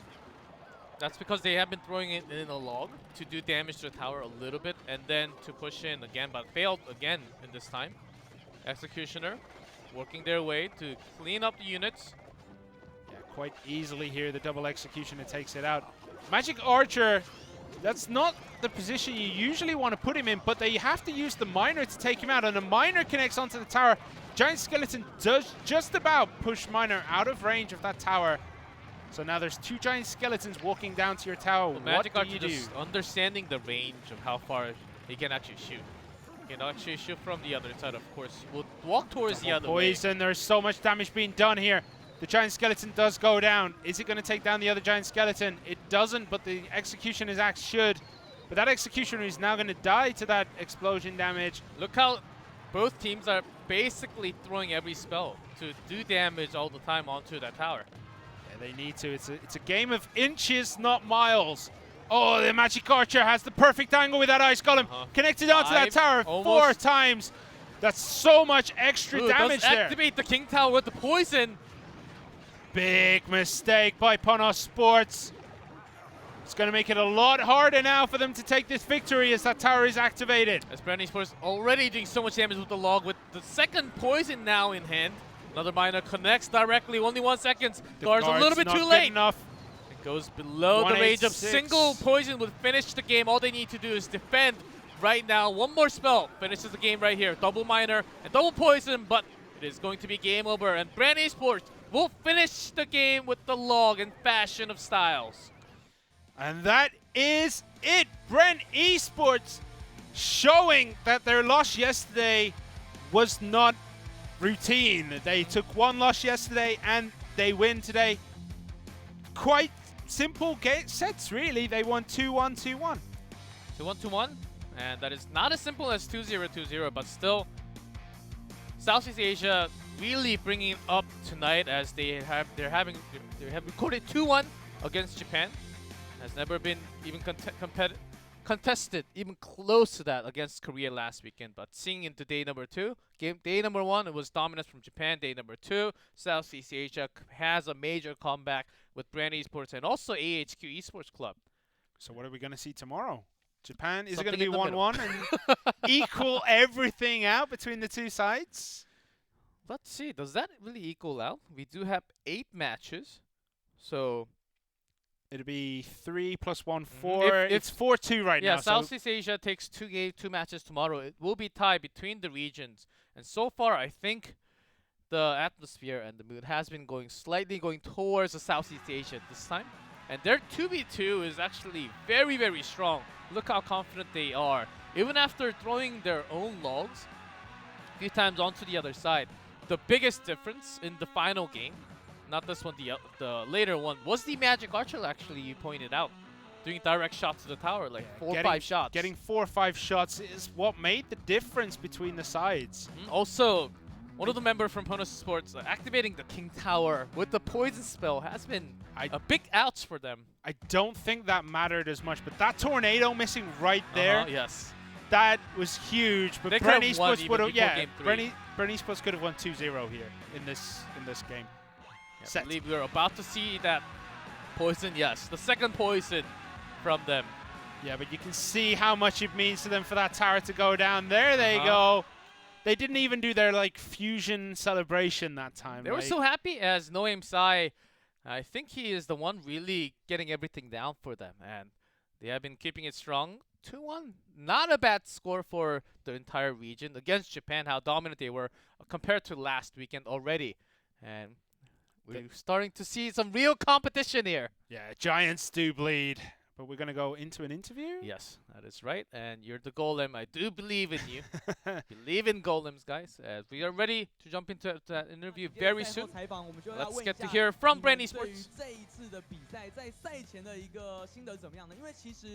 在日本赛区，我们公认是一个真的蛮强的赛区，尤其是 Pono Sport 又是目前排行非常前面的队伍。那你们在对战之前是有没有一些很紧张的感觉，或是一些心得想来跟我们分享的？ Okay, so first of all, congratulations, Brave Sport. You have won the very strong Japanese team. So we would like to know that before the game, tell us about your preparation. How did you prepare yourself? And then we really prepared ourselves for this match because we lost yesterday and we didn't want to experience it again today. So we really pushed ourselves today to gain ourselves again and win this match. 是的，那是因为他们昨天呢，就是吞下了这个败仗之后，就希望今天这种事情不要再发生，所以他们就很努力的在回去之后呢，努力整顿他们的心情。那今天呢，就很高兴可以拿下这场胜利。 对，那另外想问一下，就是你们目前是在东南亚赛区的第1名的位置，你们是怎么样做到的呢？或是你们觉得你们在练习有没有一些独到的地方？ So right now you are the #1, the top ranking team among the Southeast Asian teams. So tell us about how do you train yourself? What's so different and what makes you guys a #1 team? As we said before, this team has already been formed before CRL. I think that's our great advantage and that's the key to winning. 他是说，这是因为他们在之前呢，其实他们是有曾经组过这样队。那在这样子的前提之下呢，这也算是他们很大的一个优势。 好的，那一样是恭喜你们。等下最后要问的问题就是你们在获胜之后的一个感想了。我刚刚问了赛前嘛，我现在问一下赛后。我看到你们也是非常兴奋。Right. So we talked about the preparation. How about after this game? What will you tell us about? Maybe let's say not the strategy, but which direction would you head towards? I know you're all very excited. So tell us about your next steps. I think just know the strengths and weaknesses of each member so that everyone will cooperate very well and efficiently. And we are really preparing ourselves for next week because we have certain issues about our visa. So we're still hoping that we can battle next week without any problems. 好的，那他们在准备的时候，其实很重要，就是说他们要知道彼此真正的强项在哪里，那他们才能够通力合作。那这边他们也是非常期待下一周哦。听说现在签证有些问题，但他们希望下周都可以迎刃而解，他们非常的期待。好的，那一样是恭喜你们 Brand Esports 成功的赢下了这次的比赛。Okay, so congratulations again, Brand Esports, for making this wonderful game. 他们要一起来一个对呼。Ken, we would like to thank our friends, family in the Philippines, especially our boss Bernard Chong in the Philippines, who is supporting us very well for this CRL match. 他非常感谢在菲律宾呢，他们这边得到的赞助商，然后给他们非常大的支持，所以在这边他特别的感谢他们。谢谢。好的，要感谢 Brain Sport 今天精彩的表现，那一样是感谢不管是阿妈赛评精彩奖评，我们。That's the way. As Noam Sai just praising his team for the sponsors, and sometimes you can't forget. You have to always. I got one more word to say. Thanks for the sponsors on our cool New Jersey, and to our CEO of the organization and everyone. Thank you so much. Yeah, thank you for supporting the team. It's something that like you don't see it much when there's like this big excitement in a match, and usually it's something you forget, but you know, paying tribute to the people who helped you get here is so good. Yeah, I know there are big communities from all the regions around the world for Clash Royale, and you always want to thank them also as a pro player representing your region. Here's the result for tonight. It is not too one-sided compared to yesterday. 2 wins from Southeast Asia. GameWith will actually continue their streak into day 2. We do have day 3 coming up very soon. Yeah, GameWith, the only Japanese team today. AHQ Esports recording their first victory, and Bren Esports back on that victory wagon. Great play from the Southeast Asian teams today. GameWith just with that little bit better than the other Japanese teams, I think, today. But hats off to the SEA teams. They played out of their skins today. They were so good in every game. And we saw some crazy 2v2s. And compared to the games yesterday, I think tonight was a lot better in terms of entertainment also, and how close it was to the end. We saw lots of mistakes as well. We do have the updated standings GameWith. Oh man, they are rising up above, and they're creating some gap in between the first place and second place. Yeah, but they have played more games than second place, so they have played 2 more, so we will see eventually Bren Esports catching up if they do not drop any more matches here. Look at Kicks only play 4 matches, and GameWith actually playing 7.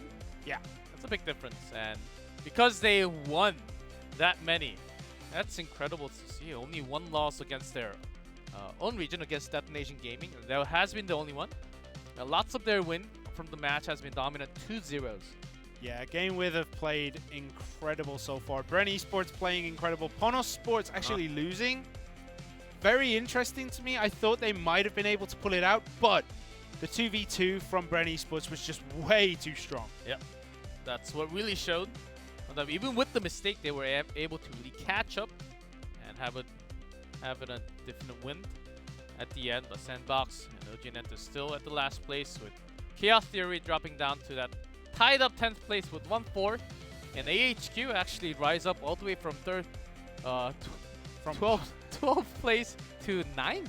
Big jump there with just 1 match win. Yeah, but they could join the rest of that pack at 10th place, right? With 1 more loss, they'll join the others. So it's not much right now, but if they can win tomorrow and start this streak, they'll be joining Detonation Gaming, you know, in that kind of mid-tier. They'd be the same as OPGG Skeleton as well. I think we're about to see that soon, and they will be playing first match tomorrow against Fab Gaming. The second match right after will be Detonation Gaming against Kicks. Only 2 matches tomorrow, and we'll be back with Joel and Simon. It's going to be a different time, 7 p.m. KST. I keep on forgetting that time. That's all right. Don't worry about it. I can see Fab Gaming and AHQ Esports Club being an incredibly exciting match. So please make sure that if you want to watch some of the best Clash Royale, you just come in tomorrow, 7 o'clock Korean Standard Time, and enjoy these games with us. I've been having some feedbacks that a lot of people have been enjoying our stream, and of course when the games are on, they've been focusing on the game when there's a break, and they could actually play 1 game. Just enough to get some time, and then they will focus back into game right after. Yeah, I kind of tried to minimize the screen on top of my Clash Royale and put YouTube like right in the middle of the bridges, but it's a little bit too big, and I couldn't that see high an expo. technology of multi-apps at the same time. but I couldn't see the expo that got placed there. I was like, why is my tower dying? Well, that's going to be the end for us with Simon screaming out, "Why is my tower dying?" That's going to be the closing. But we do have two matches coming up right for you. More Clash Royale action. It will be the final day of having Japanese players going all the way to Taiwan. It will be a different one in the next coming weekend. But this home and away system, this pennant race, will keep on going on until the 8th week.